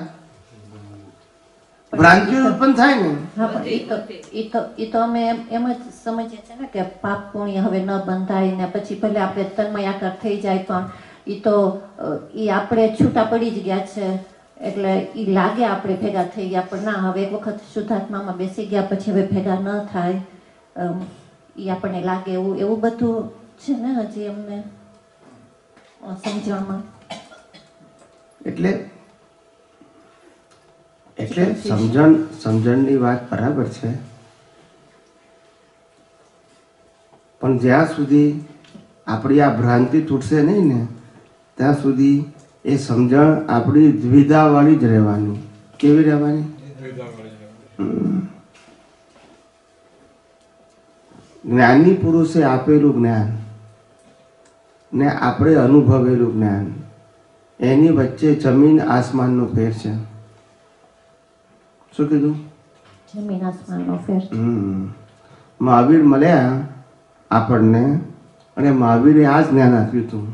ત્યારે પણ આપણે એમ જ માનતા હતા કે હવે આપણે સમજી ગયા. તો 2600 વર્ષ પછી અત્યારે અહીંયા છીએ આપણે. રામ મળ્યા ત્યારે બી આપણે સમજી જ ગયેલા હતા. કૃષ્ણ મળ્યા ત્યારે સમજી જ ગયેલા હતા. આગળ તીર્થંકરો મળ્યા ત્યારે સમજી જ ગયેલા હતા. પણ એ લોકોએ સમજતા હતા કે તમે હું સમજો છો. પણ એ બોલે શું કે અમે તો વિતરાગ હતા. આપણે સમજવાનું છે કે આપણે આ જો આ અજ્ઞાનતાના ગુણાકાર કરીએ છીએ એટલે કેવું સમજ્યા છે એ આપણે સમજવાનું છે. જ્ઞાની તો કઈ છૂટે, શું કરે? દાદા ભગવાને કહેતા હતા ને કે અમે કહીએ ને કે ભાઈ કંઈ પણ થાય તો વ્યવસ્થિત છે એવું આપણે સમજવું. એટલે બધા મહાત્માઓને દાદા પૂછે કે તને વ્યવસ્થિત શક્તિ છે ખબર પડે છે ને? હા દાદા, નિરંતર રહે છે કે છે. દાદા કે અમે સમજીએ કે કેવું સમજો તમે? ના સમજાયું? એ કહે છે કે મને 10 લાખ વર્ષ થાય તારે આ વ્યવસ્થિત આજે ખુલ્લું થયું ને આપણે સમજીએ કે મને 10 વર્ષમાં સમજાઈ ગયું, ત્યારથી એ ના સમજી જાય કે તમને કેવું સમજાયું હશે? જ્ઞાનીને આટલા વર્ષ થયા તો આપણને ખબર ના પડે? આ કે ચમત્કાર છે? જો ચમત્કાર હોય તો મહાવીરે આપણને આપી દીધું હોય ને આપણને થઈ ગયું હોય. જો ચમત્કાર હોય તો જ્ઞાની પુરુષનું કામ તમને અવેર કરવાનું છે, અનુભવવાનું કામ તો તમારે વ્યક્તિગત છે. કેવું છે? એને ચમત્કાર તરીકે વચ્ચે ના લાવવું. આખો મુક્તિનો માર્ગ એ સ્વતંત્રતાનો માર્ગ છે, સામર્થ્યનો માર્ગ છે અને સ્વપુરુષાર્થનો માર્ગ છે. એ હેન્ડીકેપ થવાનો માર્ગ નથી અને હેન્ડીકેપ બનાવવાનો માર્ગ નથી. સ્વતંત્ર થવું, સમર્થ થવું, ખ્યાલ આવે ને? સ્વપુરુષાર્થી થવું, એનો આ માર્ગ છે. માણસને સિદ્ધાંતથી આપણને એટલું સમજાવવું જોઈએ કે આપેલું જ્ઞાન કોઈ દિવસ કાયમી ના હોય. ના સમજાયું? ના સમજાય. આપેલું હોય એ પુણ્ય ફળ છે. શું છે? પુણ્ય. મેં કીધું કે દાદાએ શુદ્ધાત્મામાં બેસાડ્યા તો પછી એ તો બેસાડી દીધા ને. તો પ્રશ્ન એ છે કે બેસાડે કાયમી બેસાડેલા છે કે પાછા પ્રકૃતિમાં નમી જવાય? જે ફ્રેક્ચરની વાત કરતા હતા આપણે કે જ્ઞાન આપીને આપણી દ્રષ્ટિને ફ્રેક્ચર કરી છે, તો એ બાબતમાં ક્લિયરિટી કરાવો. જ્ઞાની પુરુષ આપણને શુદ્ધાત્મા પદમાં બેસાડી દે અને એમને બેસાડ્યા પછી આપણે પદમાંથી ઊભા ના થવાનું હોય તો બેસાડેલા લેખે લાગે, તો પછી પુરુષાર્થ શબ્દની જરૂર ના પડે. એમને બેસાડ્યા પછી જો આપણે ઊભા ના જ થવાના હોય તો પછી પુરુષાર્થની જરૂર ક્યાં છે? સમજાય છે? આ એમને ખાલી આપણને દ્રષ્ટિ આપી છે. શું આપી છે? અનુભવ આખો બાકી છે. આપણે આ જગતમાં કોઈ પણ જીવ સ્વ પુરુષાર્થ વગર મોક્ષે ગયેલો નહીં. કોઈ જીવ નતો ગયો. માટે તો હું વારંવાર દાખલા આપું છું કે રામ મોક્ષે ગયા, સીતા હજુ અહીંયા ગઈ છે. મહાવીર મોક્ષે ગયા, એમના ધર્મપત્ની હજુ અહીંયા છે. સમજાય છે? એમાં આપવાનો લેવાનો પ્રશ્ન ક્યાં છે? તમને જ્ઞાની પુરુષ દ્રષ્ટિ આપી શકે. શું આપી શકે? દ્રષ્ટિ આપી છે. દ્રષ્ટિ આપી શકે, માર્ગ બતાવી શકે, પણ ચાલવું તો આપણે જ પડે ભાઈ. એટલે એનો અર્થ નિષ્કર્ષ તો એવો જ નીકળ્યો ને કે જ્ઞાની પુરુષ દ્રષ્ટિ આપે તો એ દ્રષ્ટિ પ્રમાણે એ આપણા પુણ્યનું ફળ માત્ર છે, આજના પુરુષાર્થનું ફળ નથી. જ્ઞાની મળવા, જ્ઞાન મળવું એ ગયા અવતારના કર્મનું ફળ છે, આજનો પુરુષાર્થ નથી. હવે ફળને જો આપણે પુરુષાર્થ માની લઈએ અથવા ફળને પ્રાપ્તિ માની લઈએ તો એ આપણી અજ્ઞાનતા છે. મા બાપ મળે છે કયા આધારે મળે છે? ફળના આધારે. પત્ની મળે કયા આધારે? જે કંઈ પણ નોકરી ધંધો કયા આધારે મળે છે? હિસાબ. તો જ્ઞાની કયા આધારે મળે? હિસાબ. જ્ઞાન કયા આધારે મળે? હિસાબ. તો પછી એ પુરુષાર્થ ક્યાં આવ્યો પછી એમાં? એટલે અહીંયા ક્લિયરિટી એ જ જોઈએ છે કે એ ફ્રેક્ચર શબ્દ જે દાદાએ વાપર્યો તો એની ઇમ્પોર્ટન્સ એ સમજવાની છે. ફ્રેક્ચરનો મતલબ થાય હું કોણ છું એમાં એમને શંકા પાડી, એનું નામ ફ્રેક્ચર કહેવાય. ડાઉટ ઊભો કર્યો. શું કર્યો? ડાઉટ કર્યો. હું ચંદુલાલ જ છું એમાં ડાઉટ ઊભો કર્યો કે ના, હું ખરેખર ચંદુલાલ નથી, વ્યવહારથી ચંદુલાલ છું પણ ખરેખર શુદ્ધાત્મા છું. એટલે એકમાંથી બે વ્યૂ પોઈન્ટ કર્યા. શું કર્યા? બે વ્યૂ પોઈન્ટ. એટલે તમને વિકલ્પ ઊભો કરે એમને. બરાબર. કારણ કે વિકલ્પ ઊભો કરે તો જ ભેદ વિજ્ઞાન ખુલ્લું થાય ને. જી. પહેલા હું ચંદુલાલ છું એવું માનતો હતો ને જે જીવતો હતો ત્યારે પ્રશ્ન ક્યાં હતો? ત્યારે પૂરેપૂરો અજ્ઞાની હતો. કેવો હતો? પૂરેપૂરો. હા. હવે તમે શંકા પાડી કે તમે ચંદુલાલ ખરા પણ વ્યવહારથી, પણ ખરેખર તમે કોણ છો? શુદ્ધાત્મા છો. એટલે તમારી એક દ્રષ્ટિ જે હતી એમાં ડાઉટ ઊભો કરી અને બીજી દ્રષ્ટિ તમને આપી પાસે વ્યવહારને નિશ્ચય બે ભાગ કરીને. બરાબર છે. હવે આ દ્રષ્ટિ તમને એટલા માટે આપી પુરુષાર્થ કરવા માટે. હવે જો આપણને દ્રષ્ટિ મળી ગયા પછી જો દ્રષ્ટિ કાયમની રહેવાની હોય એમને આપેલી દ્રષ્ટિ તો પછી પુરુષાર્થની જરૂર નથી. બરાબર. માટે બેસાડી દીધા એટલે આપણું કામ પતી ગયું તો પછી પુરુષાર્થની જરૂર નથી. પણ એને ચમત્કાર કહેવાય ના સમજાય. એને શું કહેવાય? આવું મહાવીરે કરી શકે? બોલતા નથી. ના કરીશ. સિમંદર સ્વામી કરી શકે? ના કરી. પુરુષાર્થ પોતાનો હોય તો પછી તમે સપનાની દુનિયામાં જીવો છો, ચમત્કારની દુનિયામાં જીવો છો. પણ એટલે અહીંયા ક્લિયરિટી એ મળે છે ને કે જ્ઞાન મળ્યા પછી એ દ્રષ્ટિ મળ્યા પછી એ દ્રષ્ટિમાં રહેવું ત્યાં પુરુષાર્થ તમારો હશે તો તમે એ દ્રષ્ટિને પાકી કરી તો શકશો. એટલા માટે તો એમને કીધું કે આજ્ઞા ધર્મ એ પુરુષાર્થ છે, ઉપયોગ એ પુરુષાર્થ છે, જાગૃતિ એ પુરુષાર્થ છે, છૂટા પડવું વિનાશી ભાગથી અવિનાશી ભાગ છૂટો છે એવો ભેદ વિજ્ઞાનનો ઉપયોગ કરવો એ પુરુષાર્થ છે. આ બધા પુરુષાર્થની વ્યાખ્યાઓ બધી જ્ઞાનીએ પોતાના અનુભવથી સમજાયેલી જ છે. પણ આપણે એ પુરુષાર્થને ભૂલી ગયા અને ક્રિયાના પુરુષાર્થને પકડી લીધો. એમાં એમનો વાંક થોડો છે. સમજાય કે નહીં? આજે દુનિયાના તમામ ધર્મો છે એ ધર્મમાં શું થયું છે? મહાવીરે જે ક્રિયાની વાત કરી એ બધાને પાકી થઈ ગઈ અને મહાવીરે ભેદ વિજ્ઞાનની વાત કરી એ ભૂલાઈ ગઈ. કૃષ્ણ ભગવાને ગીતાની અંદર જે ભેદ વિજ્ઞાન બતાવ્યું એ ભૂલાઈ ગયું. પણ કૃષ્ણની આરતી પૂજા અને ક્રિયાકાંડ ને તપ જોબ એ બધું પાકું થઈ ગયું. એમાં કૃષ્ણ શું કરે? કઈ ના કરી શકે. દરેક ક્રિયા જે છે એ સંજોગોને આધીન છે, ઉદય કર્મને આધીન છે. કોઈ પણ પ્રકારની એનાથી સર્વથા મુક્ત એવો હું શુદ્ધ આત્મા છું અને આ કુદરતી રચના છે. આટલી દ્રષ્ટિ યથાર્થ સંજોગોમાં હોવી જોઈએ. એમાં ક્રિયા ના કરવાનો પ્રશ્ન ક્યાં આવે છે? જી. ક્રિયાને પુરુષાર્થ ના માનવું તે પ્રશ્ન છે. બરાબર. સમજાય છે? ક્રિયા ના કરવી એ પ્રશ્ન છે જ નહીં. કોઈ કે મારે ઉપવાસ કરવા છે, અટઈ કરવી છે તો અમે કહીએ તથાસ્તુ, અમને શું વાંધો છે? સમજાય છે કે નહીં? કોઈ કે મારે લગ્ન કરવા છે તો હું મારા આશીર્વાદ છે, કોઈ કે મારે નથી કરવા તો હું મારા આશીર્વાદ છે. ના સમજાય? સમજાય. અમારું કામ તમારે શું કરવું કે શું ના કરવું એ ક્વેશ્ચન જ્ઞાનીનો નથી. સમજાય છે? જ્ઞાની શું કહે છે કે આ મન વચન કાયા શું કરે છે અને તું શું છું આ બે વસ્તુને સિદ્ધાંતથી જાણ. તું મન વચન કાયાથી સંપૂર્ણ જુદો છું, તું ચેતન છું, તું અવિનાશી છું અને અનંત પ્રકારની શક્તિ વાળો છું. આ તું છું. તારા સિવાય જે કઈ છે મન વચન કાયા એની અવસ્થાઓ અને આ ઇન્દ્રિય જ્ઞાન એ બધું જે છે એ બધું કુદરતી રચના છે.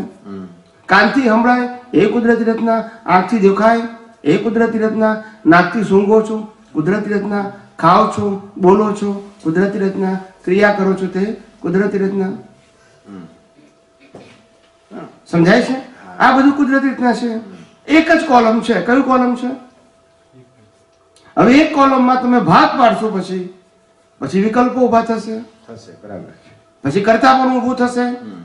પછી અજ્ઞાન ગાઢ થતું જશે. આને કર્યું ને મારાથી ના થયું. એટલે સનાતન સત્યમાંથી રિલેટિવ સત્યમાં ગયા. શેમાં ગયા? પેલા સેવા કરે છે કે મારે સેવા કરવી છે? એટલે કયા સત્યમાં ગયા? સનાતન સત્યમાં કે વ્યવહાર સત્યમાં? વ્યવહાર સત્યમાં ગયા. વ્યવહાર સત્ય એટલે વિકલ્પો. સનાતન સત્યમાં વિકલ્પ હોય ના પડે. ના હોય. પણ સ્વામીજી હમણાં એક આપે કીધું કે કોઈ લગ્ન કરવાનું કહે તો તમે કહો અમે આશીર્વાદ છે. હા. પણ અહીંયા આ પોઈન્ટે બે વ્યૂ પોઈન્ટ આવે, રાઈટ? કોઈ વ્યક્તિ એવી કે આવીને કે મારી આ તારીખે લગ્ન છે, રાઈટ, તો ઓફકોર્સ તમે આશીર્વાદ આપો કે ઓકે. રાઈટ. પણ કોઈ એમ કે સ્વામીજી મારે એવું થાય છે કે લગ્ન કરવું છે, તમે સલાહ આપો, તો ત્યાં આગળ તમારી પાસે આ બીજો વિકલ્પ ઉભો થાય. એને મારી પાસે સલાહ માંગી તો તમારે સલાહ આપવાની, આશીર્વાદ માંગી તો આશીર્વાદ આપવાની. ના સમજાય. કોઈ કે કંકોત લઈને આવ્યો છું, હવે મારે ત્યાં બ્રહ્મચર્યની વાત કરવાની, બોલતા નથી. આવી આ સંસાર આવી તો આ પાગલોથી ચાલે છે. પેલો કંકોત લઈને આવ્યો, ચાલો બ્રહ્મચર્યની વાત કરું. એટલે મારે બ્લેસિંગ એ મને તટસ્થ રીતે પૂછવા આવતો કે મારે જીવનમાં નક્કી કરવું છે કે લગ્ન કરવા જોઈએ કે નહીં, એનું ક્વેશ્ચન છે, એનું ડિસિઝન નથી. ત્યારે મારે એની સાથે ડિસ્કશન કરવાનું છે કે ભાઈ જો લગ્ન કરીશ તો તને આ ફાયદો છે, લગ્ન નહીં કરે તો આ ફાયદો છે. બરાબર, ખ્યાલ આવ્યો ને? બરાબર છે. પણ અહીંયા મારો પોઈન્ટ એ છે કે અહીંયા બધા જે બેઠા છે ને એ લગ્ન કરવાની સલાહ તમારા માટે માંગે છે, તમારી પાસેથી માંગે છે. અહીંયા બધા બેઠા છે એટલે કહેવાનું હશે કે જ્યાં ઊભા છે ત્યાંથી અમારે ક્યાં જવું, આમ જવું છે પણ આમાં ખેંચાઈ જવાય છે તો તમે અમને રસ્તા બતાવો, એ કહેવા માંગે છે. એટલે અમે તો એટલે તો કીધું છે કે સંસારની અંદર પડવા જેવું નથી, પણ પડેલા હોઈએ તો એના માટે કોઈને દોષિત જોવાની જરૂર પણ નથી. એ આપણો હિસાબ છે એમ જુઓ. પણ નવા ભાવ એવા કરવા કે મોક્ષ માર્ગ માટે લાયક અને સહાયક. નવા ભાવ માટે નવા ભાવ આ હોવા જોઈએ, ઉદયમાં જે હોય તે નભાવવાનું. કારણ કે આપણે કોન્ટ્રાક્ટ કરીને લાયા છે. શું છે? કોન્ટ્રાક્ટ કરીને. હા, એટલે આપણી એ જવાબદારી ઉભી થાય છે. બરાબર. It's a social responsibility. શું છે? Social responsibility. એટલે અમે એવું ના કહીએ કે ના ભાવ તો છૂટા પડી જાઓ, એવું અમે ના કહીએ. એ એની મરજી, એમાં તથાસ્તુ ના કહીએ અમે. એમને એમ કે તમને યોગ્ય લાગે એમ કરો. સમજાય છે ને? હા, કારણ કે કોઈના જીવનની અંદર આવી રીતે એ તો જવાબદાર વાળો માણસ હોય ને એને ખબર પડે કે આવી પરિસ્થિતિમાં જ્યારે માણસ મુકાય ત્યારે એ કેટલા તરફડે અંદરથી. સમજાય છે? એકદમ ડિસિઝન ના લેવાય, એટલે એમાં અમારાથી ના પડાય. સમજાય છે કે નહીં? એટલે અમે કોઈ દિવસ એવું ના કહીએ, કોઈને પણ ના કહીએ. અમે લગ્ન ના કરવું એવું પણ ના કહીએ. અમને પૂછે તો ખાલી અમે એક્સપ્લેન કરીએ. બરાબર. ડિસિઝન એના ઉપર છોડી દેવાનું. શું કીધું? બરાબર. ડિસિઝન એના ઉપર. હા, પણ વિજ્ઞાન કોઈને બાંધવા માટે નથી. વિજ્ઞાન જેમ છે તેમ સમજવા માટે છે અને પોતાની દ્રષ્ટિની અંદર એ દ્રષ્ટિ એક્ઝેક્ટ કરવા માટે છે. વિજ્ઞાન ક્રિયા કરવી કે ના કરવી એને સાયન્સ સાથે કોઈ લેવા દેવા નથી. બરાબર છે. પણ અહીંયા જેટલા ભેગા થયા છે અને એ જે પોઈન્ટ ઉપર ઊભા છે એ પોઈન્ટને અનુલક્ષીને આપની સાથે એ વ્યક્ત કરે છે. અને હવે આ વિજ્ઞાનને સમજવાની કોશિશ તમે જેમ જુદા દાખલા આપીને જુદી જુદી રીતે એંગલથી તમે સમજાવો તો આવા તો બધા બાળકો જેવા છે, જ્ઞાનની બાબતમાં કશું જાણતા નથી, રાઈટ? આપ વિજ્ઞાની છો, બસ અમારી એક જ ભાવના છે કે અમારું પાત્ર સરખું રાખીને તમે જેમ કહો છો યથાર્થતાને અમે આ બધું ઘડીએ છે, આ બધી મૂર્તિઓ જ ઘડીએ છે બધી. અમે શું ઘડીએ છે? પણ મૂર્તિ ઘડીએ તો હવે એમાં ઓપરેશન કરવું પડે, ચપ્પુ જોઈએ ના જોઈએ? હા, બધા કે આ ડોક્ટરે ચપ્પુ કેમ લીધું? મારી નાખવાનું દર્દીને? અલા, મારી નાખવાનું નથી, એને બચાવવાનું છે એટલે આ ચપ્પુ લીધું છે. પણ હવે ચપ્પુ દેખાય એટલે ઊંધું લાગે. અમે આ મુરલી વગાડીએ તો બધાને બહુ ગમે, પછી ઝોકા આવે પછી.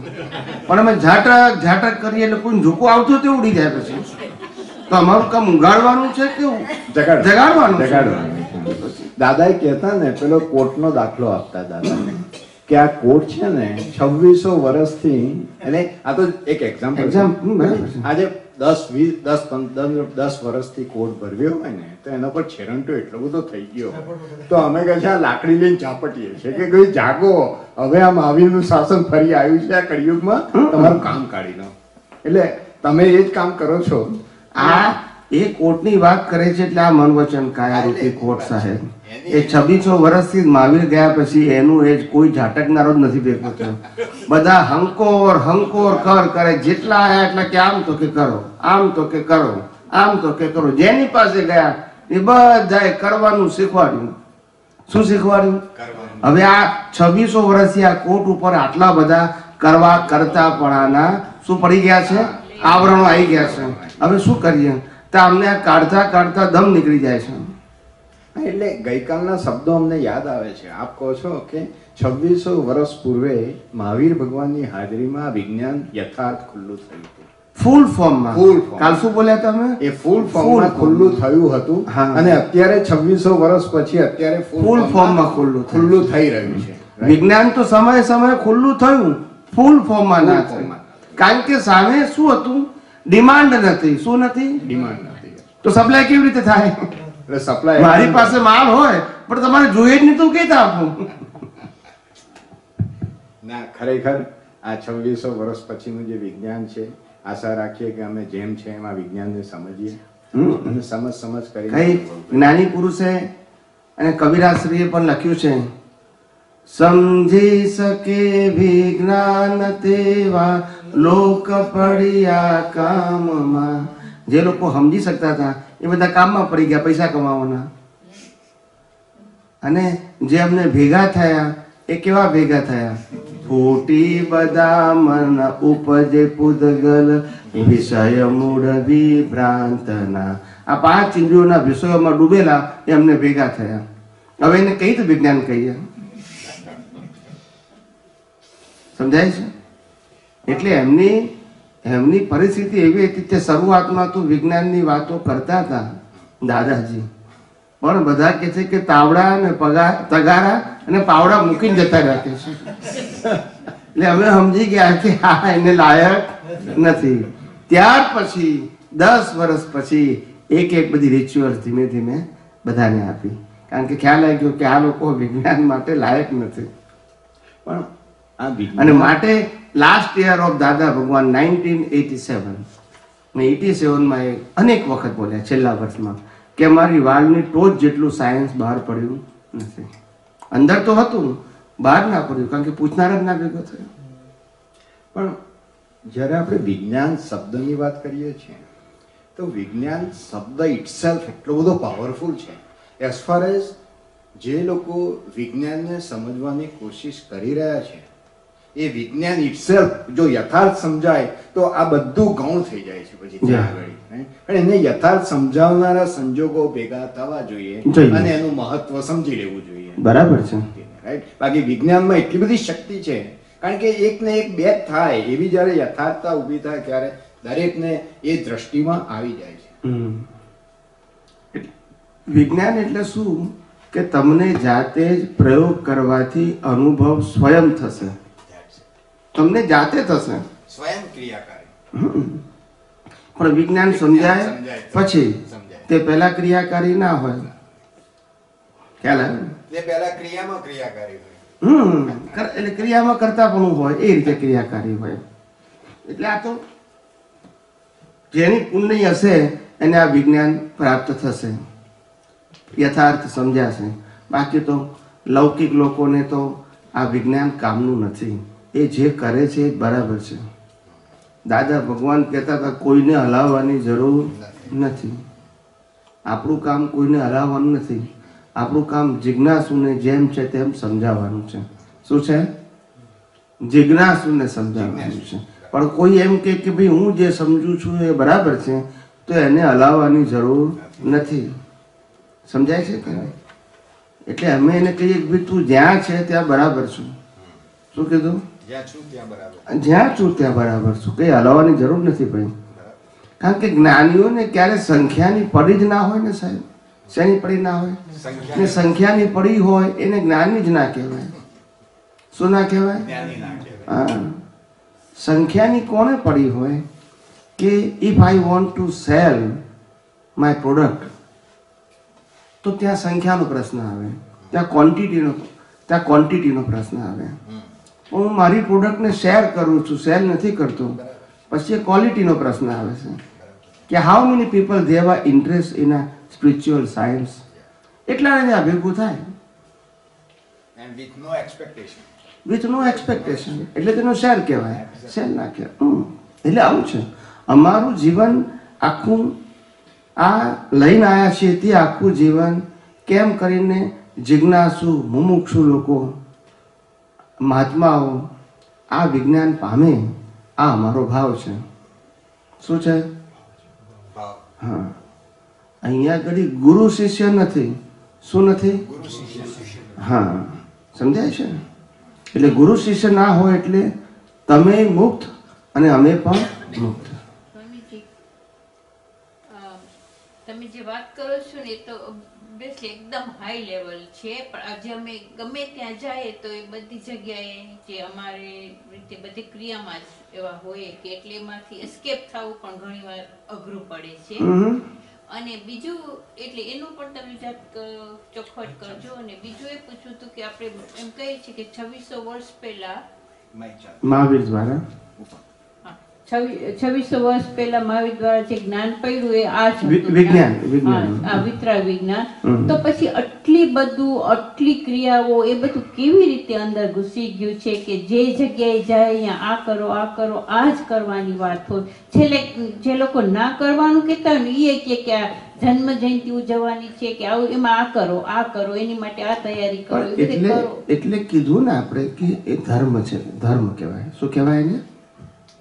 ધર્મ એ કહેવાય. સમજ્યા. એટલે ધર્મની અંદર આવું બધું હોય એ ખોટી વસ્તુ નથી, પણ એ મેં કહ્યું ને પાપ પુણ્યનો માર્ગ છે, એ રિલેટિવ સત્યની વાત. તો પછી એ કેવી રીતે એટલે આટલું બધું એમાં ગુડ થઈ ગયું કે એકદમ લોકો એને જ માને છે કે એ જ મોક્ષનો માર્ગ છે એમ. એટલે એનું કારણ શું છે? એનું કારણ કે જ્યારે અનુભવી જ્ઞાની પુરુષોનો લોપ થઈ જાય એટલે પછી પરંપરાની અંદર આ ક્રિયાકાંડને કારણે એ માર્ગની પરંપરા ચાલુ રહે. અને પછી એ માર્ગની પરંપરામાં પાછા ક્રિયાકાંડમાં એ પાછા ભેદ પડે, એટલે પાછા ત્યાં પાછા ભાગલા પડે. સમજાય છે? આવું દરેક ધર્મમાં થાય. એક ધર્મમાં નહીં, દરેક ધર્મમાં આવું હોય. એક જ ધર્મની અંદર પાછા અનેક ફાટા હોય, અને બધા જ ફાટામાં પછી ક્રિયાઓની વાત તો હોય જ પાછી. એટલે એનું કારણ શું છે? આખું વિજ્ઞાન ખલાસ થઈ જાય એટલે પછી આ વ્યવહાર જ્ઞાન જે છે, જેને આપણે ધર્મ કહીએ છીએ, એ આખું એનલાર્જ કરવામાં આવે અને એના આધારે આખો માર્ગ અને માસ ઓફ પીપલ ફોલો કરતા હોય. સમજાય છે? બરાબર. એટલે આવું જ હોય. એટલે આમાં આશ્ચર્ય નહીં પામવાનું કે આવું કેમ છે. આવું જ હોય. આમાં આ મુક્તિનો માર્ગ કેવો છે એ ખરેખર મેં પહેલાંય કીધેલું સત્સંગમાં અનેક વખત કે આ સામૂહિક માર્ગ જ નથી, આ વ્યક્તિગત માર્ગ છે. અમારે બધી મૂર્તિઓને વ્યક્તિગત ઘડવી પડે. કેવી ઘડવી પડે? વ્યક્તિગત. અહીંયા 500 માણસ આવે તો ના ઘડાય. મારે પછી વ્યવહાર સત્યની વાત કરવી પડે. કઈ કરવી પડે? 5000 માણસ આવે તો એના કરતા લો લેવલની વાત કરવી પડે. કારણ કે બધા એના માટે આયા જ નથી, વિજ્ઞાન માટે. બરાબર. સમજાય છે ને? હવે એમાં થાય છે શું કે કાળક્રમે જ્ઞાની પુરુષ વિજ્ઞાન આપવા માંગતા હોય, પણ જેમ જેમ આ સંજોગો બદલાય, લોકોનું સ્તર લો લેવલનું આવે એટલે લો સ્તર બહાર વ્યક્ત થાય. અને જે વિજ્ઞાન સમજનારા છે એ પણ પછી આ વસ્તુને પકડી લે. બરાબર. હા. સમજાય કે ના સમજાય? એ અમને એ જ ફિયર આવી જાય. એટલે આવું, એટલે હું એ જ કહેવા માંગુ છું. એટલે મૂળ પુરુષે તો વિજ્ઞાન સિવાય કોઈ વાત ના કરી હોય, પણ જ્યારે મૂળ પુરુષ એમ કે ભાઈ બધા વિજ્ઞાન ના સમજી શકે એવા હોય, માટે એના માટે પણ આ અમે માર્ગ બતાવ્યો છે. કેમ કરતાં કરતાં આગળ પાછા એને કોઈ વિજ્ઞાની ભેગા થશે, આટલી પરીક્ષામાંથી પાસ થયા પછી એનું અપગ્રેડ થયા પછી કામ લાગે ને વિજ્ઞાન. સમજાય ને? એટલા માટે હોય. પણ પછી એ મૂળ પુરુષ ગયા પછી માત્ર ક્રિયાનો માર્ગ લે, પછી વિજ્ઞાન ખસી જાય, પછી આખું વિજ્ઞાન ખસી જાય. અચ્છા. ખ્યાલ આવી ગયો? જે શ્રીમદ રાજચંદ્ર હતા તો એમને કીધું કે ભાઈ અમારી આત્મસિદ્ધિ 3 જણને આપજો લખીને, છપાવશો નહીં. બરાબર. હવે કેમ આવું કીધું હશે? એમને ખબર હતી કે આ કોઈ સમજી નહીં શકે ને એનો એમના ગયા પછી શું થયું? બધા ઘરે ઘરે ટેપો અને રેકોર્ડિંગ તેમના કરતા તો આ લોકો ડાયા કહેવાય ને કે જે શ્રીમંત ના સમજી શક્યા આ લોકો સમજી શક્યા એવું થયું ને આપણે. હા એમને 3 જણને કીધું ને આ લોકોએ 30 લાખને વેચી તો એમના કરતા ડાયા કહેવાય ને બધા બોલતા નથી. એટલે આવું છે. એટલે લોકો સમજે ને એટલે એવું એટલે જ્ઞાની પુરુષ એટલા માટે જ કહે છે કે કરુણા રાખવા જેવી જગતને દંડ કરશો નહીં. બરાબર. બધા ઉપર કરુણા રાખો કે હે ભગવાન એને પણ સદબુદ્ધિ પ્રાપ્ત થાવ. બરાબર. સમજાય છે? કારણ કે આ વિજ્ઞાન મેં ના કીધું માસ ઓફ પીપલ માટે હતું જ નહીં, છે નહીં અને થવાનું પણ નથી. માસ ઓફ પીપલ માટે ક્રમિક માર્ગ જ હોય સર્વકાળ માટે. આ કાળ માટે નહીં, સતયુગમાં પણ ક્રમિક માર્ગ જ હોય. ઓકે. સમજાય છે? અક્રમ એટલે કે વિજ્ઞાનનો માર્ગ તો ફ્યુ પીપલ માટે હોય. જે વિચારક છે, જે ઘણી બધી અજ્ઞાનની એક્ઝામમાંથી પાસ થઈ ગયા છે એના માટે જ વિજ્ઞાન હોય. પણ જેને હજુ બધી એક્ઝામો પાસ કરવાની બાકી છે એના માટે તો આ ક્રમિક માર્ગ જે છે, ક્રમિક માર્ગ એટલે ક્રિયાના બેઝ ઉપર પુરુષાર્થનો માર્ગ, એનું નામ ક્રમિક માર્ગ. બરાબર. એના માટે એ માર્ગ બરાબર છે. સમજાય છે? આ બધી એક્ઝામમાંથી જે પાસ થઈને એની દ્રષ્ટિ અપગ્રેડ થયેલી છે એના માટે સાયન્સ છે. એટલે કોઈ દિવસ સંખ્યા બાબત માટે ઇમ્પોર્ટન્સ આપવાનું નહીં. મારે પામવું છે, that is most important thing for me. કેટલાકને પામવું છે એ મારો સબ્જેક્ટ નથી. ના ના એ તો બરાબર. હસબન્ડને પામવું અને વાઈફને ના પામવું હોય, વાઈફને પામવું અને હસબન્ડ ના પામવું હોય, હસબન્ડ વાઈફને પામવું હોય છોકરાને ના પામવું હોય, તમે શું કરી શકો? હા કઈ મુક્તિનો માર્ગ સામૂહિક છે જ નહીં તો પછી કોઈ કાળે સામૂહિક નતો. કોઈ કાળે સામૂહિક નતો, વ્યક્તિગત હતો. એવો હતો.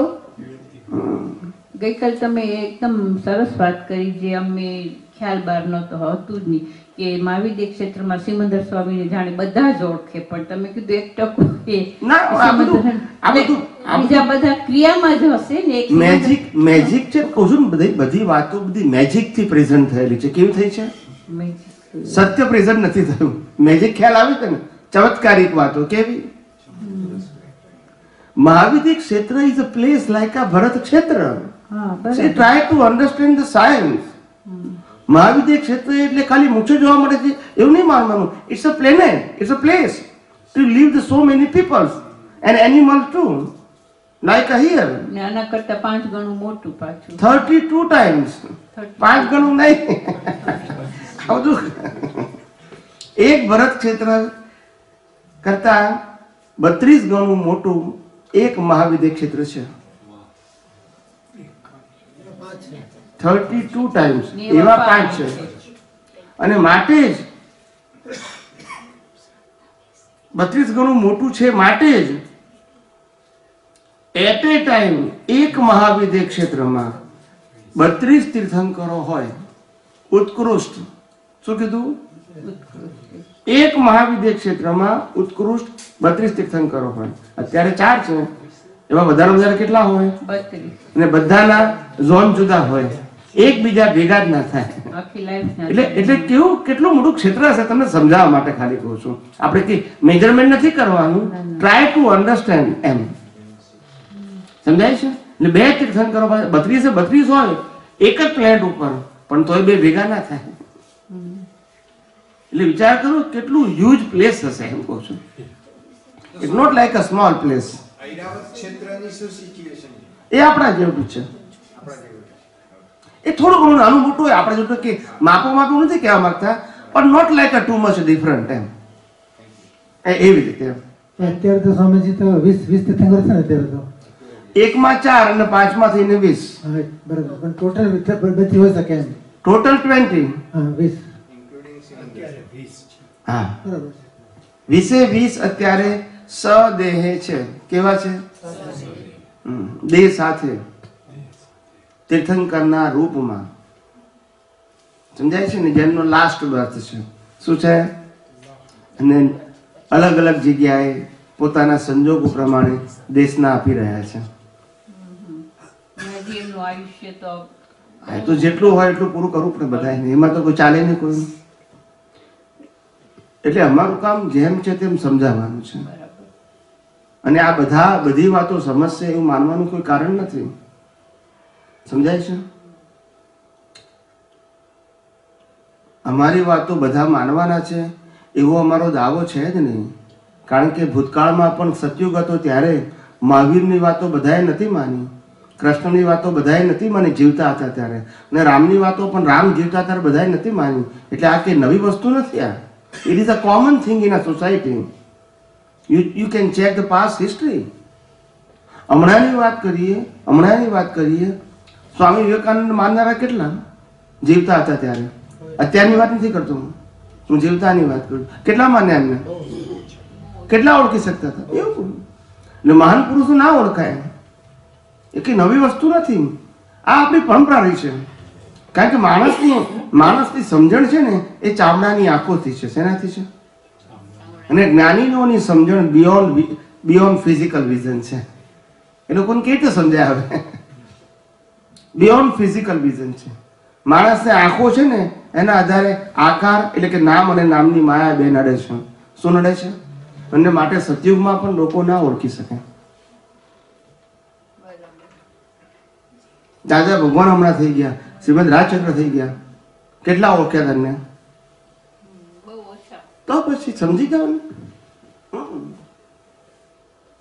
એટલે સમજવાનું હોય, એટલે આવું હોય. એટલે આ નવી વસ્તુ નથી. અમને ઘણા બધા એવું કહે કે સ્વામીજી આ વિજ્ઞાન કેટલા લોકો સમજશે, કેટલા લોકો પામશે? આટલું હાઈ લેવલનું સાયન્સ. કોઈ અમારો પ્રશ્ન નથી ને. મહાવીરે વિજ્ઞાન પ્રોજેક્ટ કર્યું ત્યારે વિચાર્યું કેટલા લોકો પામશે? કૃષ્ણએ જયારે ગીતા બહાર પાડી ત્યારે વિચાર્યું કેટલા લોકો પામશે? એનું કામ શું છે? કહેવાનું, એક્સપ્લેન કરવાનું છે. કેટલા પામશે? That is the law of nature. That is not my responsibility. Right or wrong? એ કુદરતનું કામ છે. મહાવીરની પેલી દેશના નિષ્ફળ ગઈ. મહાવીર શું કરે? એમને તો કેવળ જ્ઞાન થઈ ગયું હતું, પણ નિષ્ફળ ગયા નુકસાન એમને ગયું ના જાય. કૃષ્ણ ભગવાનની ગીતા અર્જુન સિવાય કોઈ ના સમજી શક્યા તો નુકસાન કોને ગયું? કૃષ્ણને ગયું? આપણને ગયું. દાદા ભગવાનને આપણે ના ઓળખી શક્યા, નુકસાન કોને ગયું? એમને ગયું, આપણને ગયું. એમ જે મહાન પુરુષો આયા અને ના ઓળખી શક્યા એનું નુકસાન આપણને છે. એ કઈ એવોર્ડની વાત નથી. સમજાય છે ને? એટલે આ કોમન વસ્તુ છે. એટલે અમને અતિશયોક્તિ લાગે જ નહીં. અમે એક્સેપ્ટ જ કરતા હોય કે આવું જ હોય. આ તો કેટલાક જિજ્ઞાસુઓ માટે આ સાયન્સ છે. સમજાય છે? વિચાર તો કરો. અહીંયા ઘડી નથી કોઈ મેનેજર, નથી કોઈ પટાવાળો. ખ્યાલ આવ્યો? છતાં બધું ચાલે છે ને એવું. એટલે આ સ્વયંભૂ ચાલ્યા કરતું હોય. કેવું ચાલ્યા કરતું હોય? સ્વયંભૂ. એમ જ્ઞાની પુરુષ દાદા ભગવાન હતા ત્યારે એવું જ હતું. બધું એમને જ ચાલતું હતું. બધું કશું હતું નહીં. કોઈને કશું ખબર ના પડે, કારણ કે સંસ્થા નહીં, કશું જ નહીં. કોઈ જગ્યા એવી હતી એવું પણ નહોતું કશું. વર્કિંગ બોડી કશું જ નહીં. સમજાય છે કે નહીં? કારણ કે જ્ઞાનીઓ સાહજિક હોય.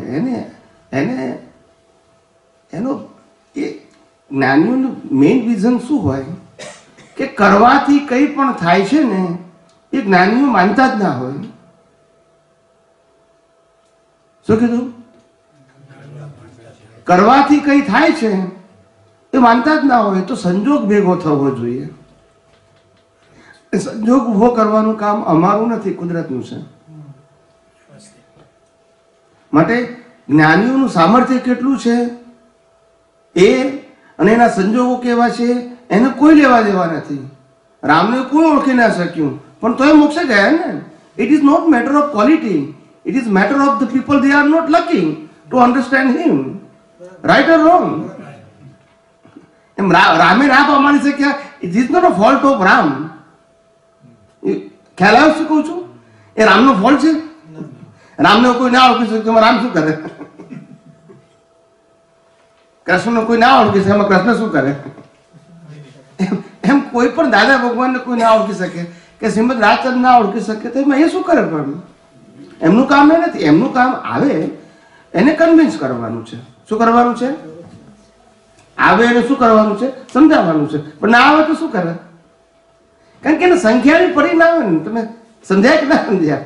જ્ઞાનીઓને કોઈ દિવસ સંખ્યાની પડી ના હોય, કારણ કે શિષ્યને ગુરુનો ભાવ જ નથી ને.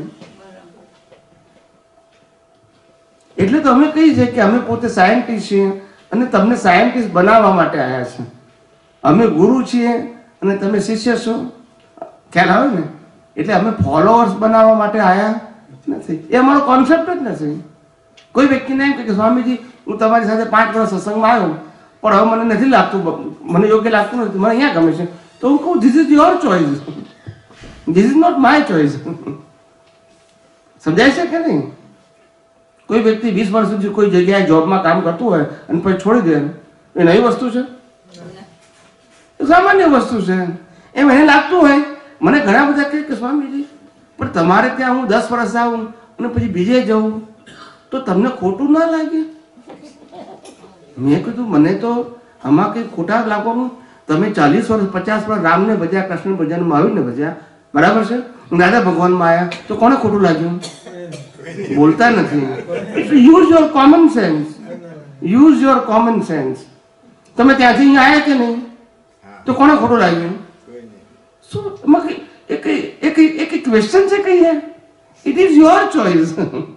This is for your better prospect. એ તમારા પોતાના વિકાસ માટે છે કે તમે ત્યાંથી અહીંયા આગળ આવો, અહીંથી બીજે જાઓ. This is your choice. એ અમારી ચોઇસ ના હોય.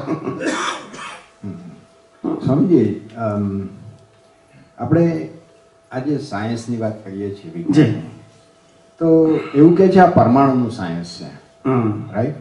હવે અત્યાર સુધી મેજોરિટી એવી દ્રષ્ટિ ઊભી થાય છે અને એમાં મને લાગે છે કવિરાજનું પણ ભક્તિપદ છે કે દાદાની હાજરીમાં બધા પરમાણુઓ બદલાઈ જાય, બેઠા હોય એમના. હવે કેટલા લેવલ સુધી સત્ય છે વૈજ્ઞાનિક દ્રષ્ટિએ એ ખબર નથી. અને એના પછી પણ પરમાણુ સાયન્સની વાતો ઘણી બધી ચાલી રહી છે કે એક વ્યક્તિ પર જ્ઞાની પુરુષની હાજરીમાં બેસનાર વ્યક્તિ એના પરમાણુઓ બદલાઈ જાય અને એનું આખું પરિવર્તન થઈ જાય. એ કેટલા અંશે સત્ય છે પરમાણુનું સાયન્સ એ બાબત? આ બધી વસ્તુઓ સાયન્ટિફિક વેથી સમજવી પડે. આવી રીતે સ્ટેટમેન્ટથી ના સમજાય કે ભાઈ પરમાણુ અને પરમાણુ બદલાઈ જાય, આખી પ્રકૃતિ બદલાઈ જાય. આ બધું બોલતી વખતે આપણે સિદ્ધાંતો ધ્યાનમાં રાખવા જોઈએ કે વોટ ઇઝ ધ શું કહેવાય, what is the ability of law of nature. We have try to understand first. You go through the principle. કોઈ પણ વસ્તુને સમજવી હોય તો સિદ્ધાંતની બહાર ના જાઓ તમે, અદરવાઇઝ સાયન્સ નહીં સમજાય. કોઈ ગમે તે સ્ટેટમેન્ટ કરે ઇટ્સ ઓકે, પણ આપણે સિદ્ધાંત સમજી લેવાનો, એનાથી બહાર કશું ના હોય. એટલે પરમાણુ બદલાઈ જાય એટલે પ્રકૃતિ બદલાઈ જાય, આવું બધું કરીએ એટલે કેટલા બધા સિદ્ધાંતોને આપણે બ્રેક કરી નાખ્યા ને એમને કરતા જોયા. એ પ્રકૃતિ બદલી શકે છે એવી રીતે જોયા. બરાબર. એટલે વ્યવસ્થિત શક્તિ ખોટી પડે, કર્મનો સિદ્ધાંત ખોટો પડે. આ બધું use your is require vision. કઈ પણ વસ્તુને આપણે વાંચીએ, વાંચવાનો વાંધો નથી, પણ જે સાયન્સ આપ્યું છે એ સાયન્સના ચારણાથી તમે ચાલી જુઓ કે વોટ ઇઝ ધ ફેક્ટ. પછી તમને જવાબ બધા મળી જશે. ના મળે તો હું આપવા બેઠો જ છું, પ્રશ્ન એ નથી. જ્ઞાની પુરુષની હાજરીમાં અહીંયા આગળ એન્વાયરમેન્ટ ઊભું થાય. એ એન્વાયરમેન્ટને કારણે માયા આગી રહી છે. શું રહે? માયા આગી. એ એમની હાજરીનો પ્રભાવ કહેવાય. શું કહેવાય? પ્રભાવ કહેવાય. એ ચમત્કાર નથી, એમની હાજરીનો પ્રભાવ. કોઈને લાગે પ્રભાવ એટલે શું, તો હું સાદી ભાષામાં કહી દઉં કે અહીંયા અગરબત્તી મૂકીએ તો બધાને સુવાસ આવે કે નહીં આવે? એ અગરબત્તીનો પ્રભાવ કહેવાય કે નહીં? સમજી ગયા? એ વિજ્ઞાનની સુવાસ હોય. સમજાય છે? એને ચમત્કારિક ભાષામાં નહીં લઈ જવાનું કશું. બરાબર. Try to understand the science. કે એમની પર જેમ દરેક એક અજ્ઞાની હોય ને, અજ્ઞાની, તો એનો એક પ્રભાવ હોય. શું છે? પણ એક ગુંડો હોય ને એનો પ્રભાવ હોય કે ના હોય? ભલે નેગેટિવ હોય, બરાબર. પોઝિટિવ માણસનો પોઝિટિવ હોય, જ્ઞાનીનો જ્ઞાનના લેવલે હોય. કે એની હાજરીમાં બેસો એ તમારા અજ્ઞાનના પડરો ખુલતા જાય. બરાબર. એ એ પ્રભાવ કહેવાય એનો. કેટલાકને નાય ખુલે, ના સમજાય તો, લેવલ ઓફ અન્ડરસ્ટેન્ડિંગ ના હોય તો, આવી રીતે. પણ એક કોમન પ્રભાવ હોય કે માયા દૂર રહે એની હાજરીમાં. શું રહે? માયા દૂર રહે એટલે સંસાર એટલા સમય તમે ભૂલી ગયા. પણ એ ચમત્કારમાં નહીં લેવાનું, એમનો પ્રભાવ છે. વળી પાછા બાણાની બહાર જાઓ એટલે પાછું માયા વળગી જાય પાછું. એટલે કઈ ને ચમત્કારમાં નહીં લેવાનું. એટલે આ બધી વાતો કે પરમાણુ બદલાઈ જાય ને પ્રકૃતિ બદલાઈ જાય એવું સમજવાની જરૂર નથી એમ. એટલે ભલે લખ્યું હોય, બોલ્યા હોય, ફરગેટ ઇટ, પણ we go through the principal. આપણે કોઈને ખોટા નથી કહેવા, પણ સિદ્ધાંતની બહાર તો દુનિયા નથી. That's it. પછી કોણ બોલે એના વચ્ચે ક્યાં લાવવાની જરૂર? આપણે કોઈ નામ બોલે કે મહાવીર આવું બોલ્યા છે અને તમે આવું બોલો છો કે મહાવીરને ખોટા પાડો છો. આપણે મહાવીરને ક્યાં ખોટા પાડવા છે? આપણે તો વિજ્ઞાન કેવું છે. પણ વિજ્ઞાન સર પરિસ્થિતિ એવી છે, દરેક વ્યક્તિ સંજોગોમાંથી જલ્દી ગ્રાસ્પ કરી લેતા હોય છે. હવે અત્યાર સુધીના જેટલો પણ સમય તમે એક સંજોગમાં ગાળ્યો હોય તો એ સંજોગોમાં જે કંઈ પણ ચાલી રહ્યું છે એ તમે જલ્દી ગ્રાસ્પ કરી લો છો અને એના લેયર્સ એવા આવી જાય છે કે વિજ્ઞાનને સમજવાની ક્ષમતા ક્ષીણ થઈ જાય છે. I agree. એટલા માટે તો અમે કહીએ છીએ કે અમારે દર વખતે બેઝિક વાતો વારંવાર કેમ કરવી પડે છે. નથી સમજાતું તમને? આ 3 વસ્તુ દર વખતે કેમ કહેવી પડે છે? આત્માનો રોલ શું, પ્રતિષ્ઠિત આત્માનો રોલ શું, પ્રકૃતિનો રોલ શું, કેમ દર વખતે કહેવું પડે છે? કારણ કે અમને ખબર જ છે, ખ્યાલ આવે કે આ કાળના જીવોની ક્ષમતા કેવી ને કેટલી છે એ અમને ખબર છે. આ સાંભળીને તો અમને એવું થયા કરે કે આ જે રામની જોડે સીતા 24 કલાક સાથે હતા, મહાવીર ભગવાનના ધર્મપત્ની 24 કલાક સાથે હતા, તો પરમાણુની અસર કેમ ના થઈ? આટલા સમર્થ એટલે સમજવાનું. એટલે મેં કીધું કે દરેક વસ્તુને સાયન્ટિફિક જુઓ, ચમત્કારની ભાષામાં જોશો તો વિજ્ઞાન નહીં સમજાય. સમજાય છે? ભલે કોક એંગલથી કોક વ્યક્તિ બોલી હોય, ફરગેટ ઇટ. એને આપણે ડિટેલિંગમાં નથી જવું. આપણે સાયન્સ આવું કહે છે, ધેટ્સ ઇટ. સમજાય છે ને? પણ દાદા ભગવાન આવું કીધું છે એવું બોલવાની આપણી જરૂર જ ક્યાં છે? It's okay. પણ આપણું કામ વિજ્ઞાનને મારે જેમ છે તેમ સમજવું છે અને શ્રદ્ધાની વાત મારે બાજુ મૂકવી છે, જેની હોય એની. બરાબર છે. પણ અત્યાર સુધીના જે સ્ટેપિંગ અમે ચડતા આવ્યા હતા, વિજ્ઞાન તો હવે ખબર પડી, પણ અત્યાર સુધીનું જે પેલું ગાઢ આવરણો આવી ગયા હોય ને એને છેદતા અમારા વિજ્ઞાનના તીક્ષ્ણ હથિયારોની કે આવા સૂત્રોની મનન કર્યા કરવું પડે, ત્યારે એમાંથી કંઈક રસ્તો ખુલે અંદર. પણ તમને આગળ જે પણ સંજોગો બાંધ્યા એ તમારા માટે હિતકારી જ છે. એ સ્ટેપિંગ સ્ટોન છે. શું છે? કે જેના આધારે તમે અપગ્રેડ થઈ શક્યા, જમ્પ ના મળે. એટલે બધા જ આપણા મા બાપથી માંડીને જે જ્ઞાનીઓ, સંતો, સંન્યાસીઓ, સાધુઓ અને પુસ્તકો જે કંઈ મળ્યું એ બધાએ આપણને શું કર્યું છે? અપગ્રેડ કરવામાં સહાયક થયા છે. Nobody is wrong. દરેક વ્યક્તિ સાચી છે એના વ્યૂ પોઈન્ટ પ્રમાણે, ને એની પાસે જે હતું એ આપણને શેર કર્યું એને. સમજાય છે કે નહીં? એટલે ધ પર્સન ઇઝ રોંગ એ તો આવતો નથી. ફર્સ્ટ સ્ટાન્ડર્ડથી માંડીને PhD સુધીના બધા જ ટીચરો સરખા ના હોવા છતાંય સાચા તો છે જ. ડૉક્ટર સાહેબ બોલતા નથી, સરખા નથી પણ સાચા ખરા કે નહીં? મેં કોને ખોટા કહેવાનું? હું આજે PhDમાં ભણતો હોઉં તો પહેલા ધોરણથી તે માસ્ટર ડિગ્રી સુધીના એક ટીચર મારે કામના ખરા? પણ શું ખોટા બી કહેવાય? That's it. કામના પણ નથી અને ખોટા પણ નથી. Is right for the other. So it is not a question of right or wrong, પણ વોટ ઇઝ યોર રિક્વાયરમેન્ટ? તમારી શું જરૂરિયાત છે એ પ્રમાણે તમને ભેગા થશે. એટલે જે તમને પહેલા ભૂતકાળમાં ભેગા થયા હતા તે ખોટા છે એ તો કહેવાનો પ્રશ્ન જ નહીં. એ તમને અપગ્રેડમાં શું કરે છે? Is a milestone, stepping stone છે તમારા માટે. સમજાય છે ને? એટલે આવી રીતે આપણે લેવાનું. રોંગ રાઈટનો પ્રશ્ન હોતો નથી. મારે મારું પોતાનો વિકાસ કરવો છે. That's my individual question. એમાં પાછળવાળાએ મને કીધું એ ખોટા છે, આ સાંભળ્યા પછી એવું નહીં માનવાનું. એ ત્યાં સુધી લઈ ગયા, આગળ પછી આ લઈ જશે, તીર્થંકરો એનાથી આગળ લઈ જશે. આવું હોય. સાચા અને ખોટા એનો ક્વેશ્ચન આવતો નથી. All are right as per is level, as per is standard. એટલે દરેક વ્યક્તિઓ સમાજમાં દેશમાં ઉપકારી જ હોય છે, ધર્મમાં બધે ઉપકારી જ હોય છે, ખ્યાલ આવ્યો ને? અને કુદરતનો કાનૂન એવો છે કે મારો આશય ધર્મની સાથે સાથે જેટલો રિલેટિવ સત્યનું હશે એનો કુદરત મને દંડ પણ આપશે. શું આપશે? મારા નિમિત્તે જે લોકોનું હું અપગ્રેડ કરીશ એનો મને ક્રેડિટ મળશે અને હું એનો બેનિફિટ લઈશ એટલો મને કુદરત દંડ આપશે. આશય શું કહેવાય? જેટલો મારો આશય રિલેટિવ સત્યનો હશે એટલું કુદરત મને દંડ આપશે અને જેટલો આશય ખરેખર તમને અપગ્રેડ લઈ જવાનો હશે એની મને કુદરત ક્રેડિટ આપશે. That's it. એ મારા ઉપર જ છે ને. એટલે બધું પ્રગતિના પંથે છે. હા, સંજોગો પ્રગતિના પંથે બધી એકે એક સંજોગ આપણને આગળ લઈ જવા માટે જ છે સાહેબ. ખ્યાલ આવે ને? યા પ્લીઝ. જય સચિદાનંદ. જય સચિદાનંદ. આપણે સ્વામી દાદા એમ કહેતા કે અમારું જ્ઞાન લાખો માણસો પામશે, તો એ દાદા ક્યાં જ્ઞાનની વાત કરતા હતા ને ક્યાં લાખો માણસોને કેટલા વર્ષો આ લાખો માણસો પામશે એનું કંઈ જરાક ખુલાસો આપો. એટલે વ્યવહાર સત્ય વિજ્ઞાન ના પામે. અમારા ગયા પછી અંધારું આવું એ લખેલું છે અંદર. અમારા ગયા પછી અંધારું, રામ તારી માયા, આ બધા શબ્દો એમને લખેલા છે. આપતોવાળીમાં છે જ બધા શબ્દ. ખ્યાલ આવે ને?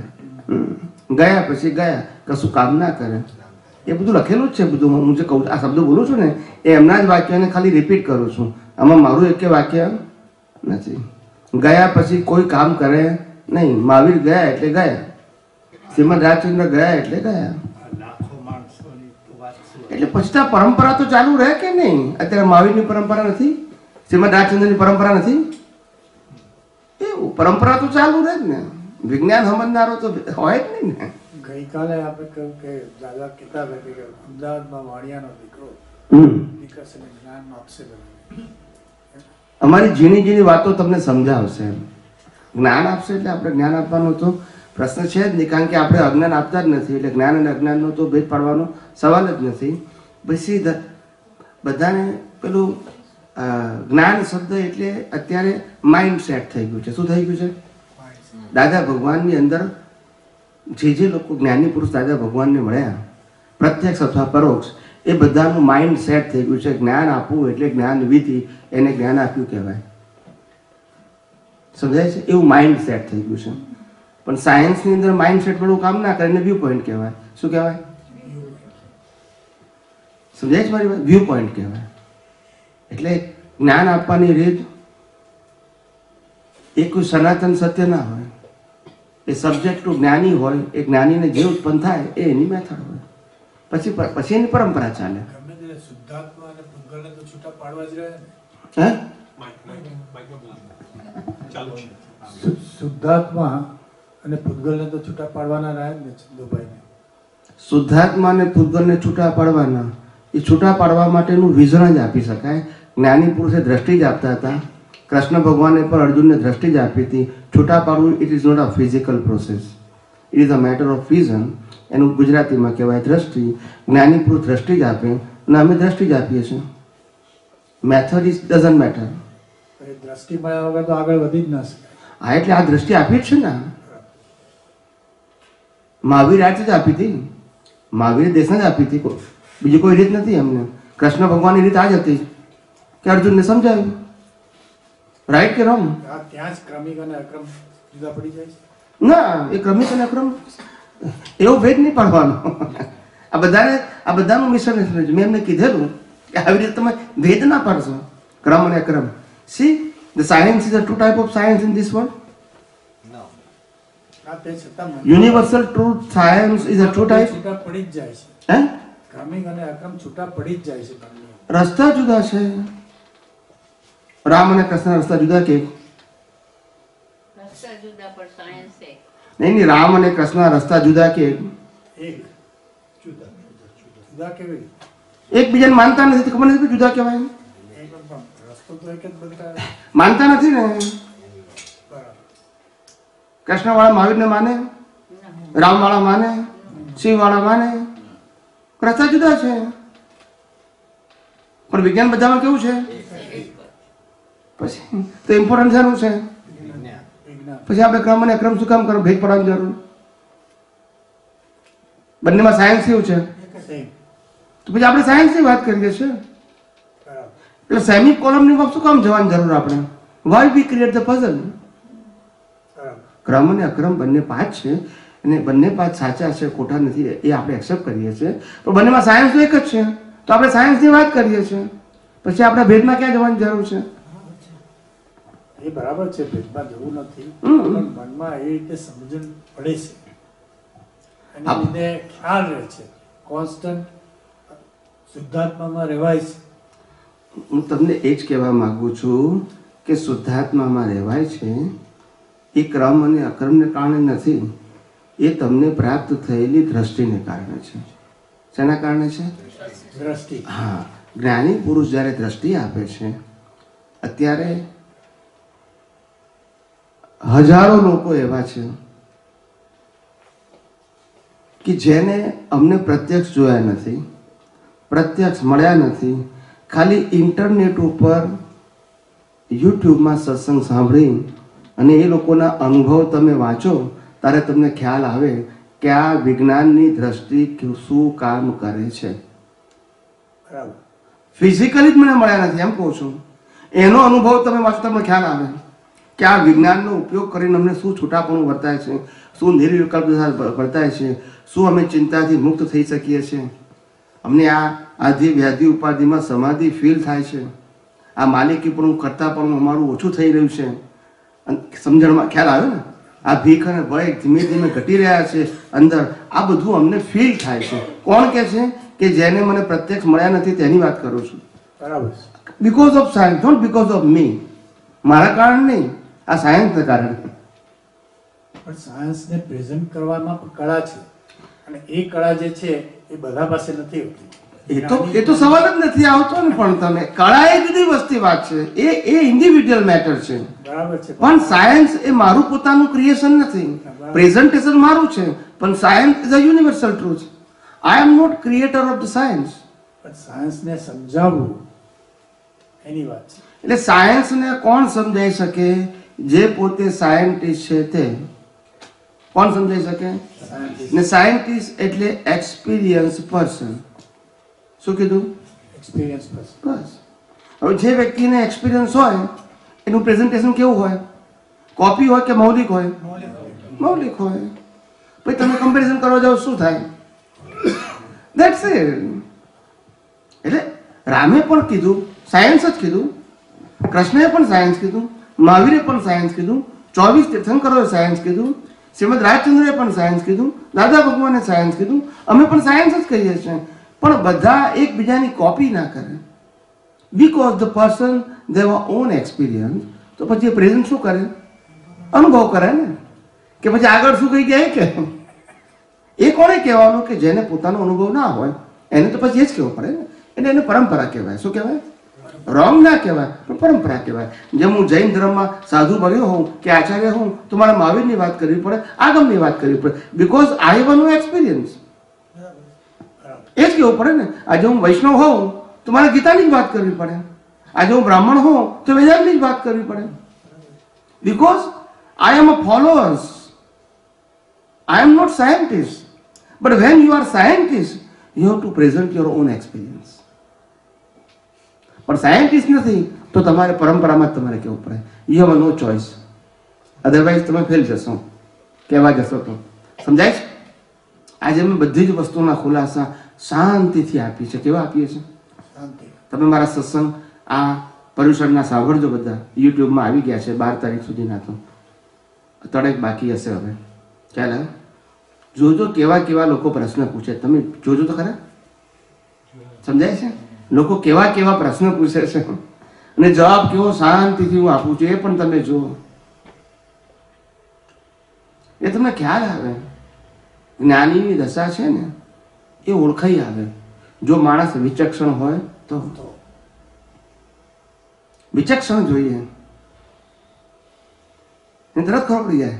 આજે એક વાક્ય પોતાના અનુભવનું બોલવું સાહેબ, ડોક્ટર સાહેબ કોઈ બોલી શકે? એક વાક્ય બોલી શકે અનુભવનું? અનુભવ વગર બોલી શકે? એક વાક્ય તમે બોલી જુઓ તમારું પોતાનું અનુભવનું સાહેબ, ના નીકળે સાહેબ. સમજાય છે? અમે તો આખા માર્ગની વાત કરીએ છીએ, A to Z, from beginning two and સુધીનો આખો રસ્તો બતાવ્યો છે મેં. મને એક ભાઈએ પૂછેલું મને કે આ તમે આધ્યાત્મ વિજ્ઞાનની વાત કરો છો તો એ આખો રસ્તો શું છે બતાવો. એટલે મેં બિગિનિંગથી એન્ડ સુધી બતાવ્યું. કાલે પણ થોડો બતાવવા પ્રયત્ન કર્યો હતો મેં. પછી શું છે કે પૂછનાર ઉપર ઇન્ટરેસ્ટ હોય ને પછી. એટલે બધી જ વસ્તુ મેં ટોપ ટુ બોટમ સુધી કહેલું કે આ કઈ રીતે લોકોને છેક અત્યારે આ વિજ્ઞાન પ્રાપ્ત થાય ત્યારથી માંડીને બધું અજ્ઞાનનો નાશ થાય ત્યારથી માંડીને કેવળ દર્શન થાય અને કેવળ જ્ઞાન થાય ત્યાં સુધીની આખો કોન્સેપ્ટ મેં ક્લિયર કરેલો છે. આવશે સત્સંગમાં, આવશે વિડીયોમાં, આવશે જ બધા. એટલે કે આ નવી વસ્તુ નથી, પણ આ એવી વસ્તુ છે કે જે લોકોને સમજાશે એનું કામ થઈ જશે. બાકી આ વસ્તુ બધા માટે છે જ નહીં. વિચારક માણસોને એટલું સમજાઈ ગયું કે જે આપણે વિજ્ઞાન ખોળવા માંગીએ છીએ અથવા જે અલ્ટિમેટ ટ્રુથ ખોળવા માંગીએ છીએ તે આ છે એવું વિચારક માણસોને સમજાવવા માંડ્યું. સમજાય છે? અને એ જ્યાં હશે ત્યાંથી ખેંચાઈને આવશે, જ્યાં હશે ત્યાંથી. સમજાય છે? કારણ કે આ વિજ્ઞાનનો પ્રભાવ છે. કોનો પ્રભાવ છે? અમારો પ્રભાવ નથી, આ વિજ્ઞાનનો પ્રભાવ છે. અને આ કળિયુગમાં આવું વિજ્ઞાન અને આવું વિજ્ઞાની હોવું એક જ્ઞાની પુરુષને ગયા આપે તરત એ બહુ આશ્ચર્ય કહેવાય. શું કહેવાય? આશ્ચર્ય. બને નહીં આવું જલ્દી. આજના પોપ્યુલેશનને વધારે લાગુ પણ પડે છે. હે? આજના પોપ્યુલેશનને માટે પણ વધારે સારું છે. હા, એટલે જેટલા પુણ્યશાળી હશે એને આ ભેગું થશે વિજ્ઞાન. ચલો સમય થઈ ગયો આપણે. હે અંતર્યામી પરમાત્મા, આપ દરેક જીવ માત્રમાં બિરાજમાન છો, તેમજ મારામાં પણ બિરાજેલા છો. આપનું સ્વરૂપ તે જ મારું સ્વરૂપ છે. મારું સ્વરૂપ શુદ્ધાત્મા છે. હે શુદ્ધાત્મા ભગવાન, હું આપને અભેદ ભાવે અત્યંત ભક્તિપૂર્વક નમસ્કાર કરું છું. અજ્ઞાનતાએ કરીને, અજાગૃતિએ કરીને મારાથી જે કંઈ પણ દોષો થયા છે અને થાય છે તે સર્વ દોષોને આપની સમક્ષ જાહેર કરું છું. તેનો હૃદયપૂર્વક ખૂબ પસ્તાવો કરું છું અને આપની પાસે ક્ષમા પ્રાર્થું છું. હે પ્રભુ, મને ક્ષમા કરો, ક્ષમા કરો, ક્ષમા કરો. અને ફરીથી આવા દોષો ક્યારે પણ ન કરું એવી આપ મને શક્તિ આપો. હે શુદ્ધાત્મા ભગવાન, આપ એવી કૃપા કરો કે અમને ભેદભાવ છૂટી જાય અને અભેદ સ્વરૂપ પ્રાપ્ત થાય. અમે તમારામાં અભેદ સ્વરૂપે તન્મયાકાર રહીએ. જય સચ્ચિદાનંદ, જય સચ્ચિદાનંદ.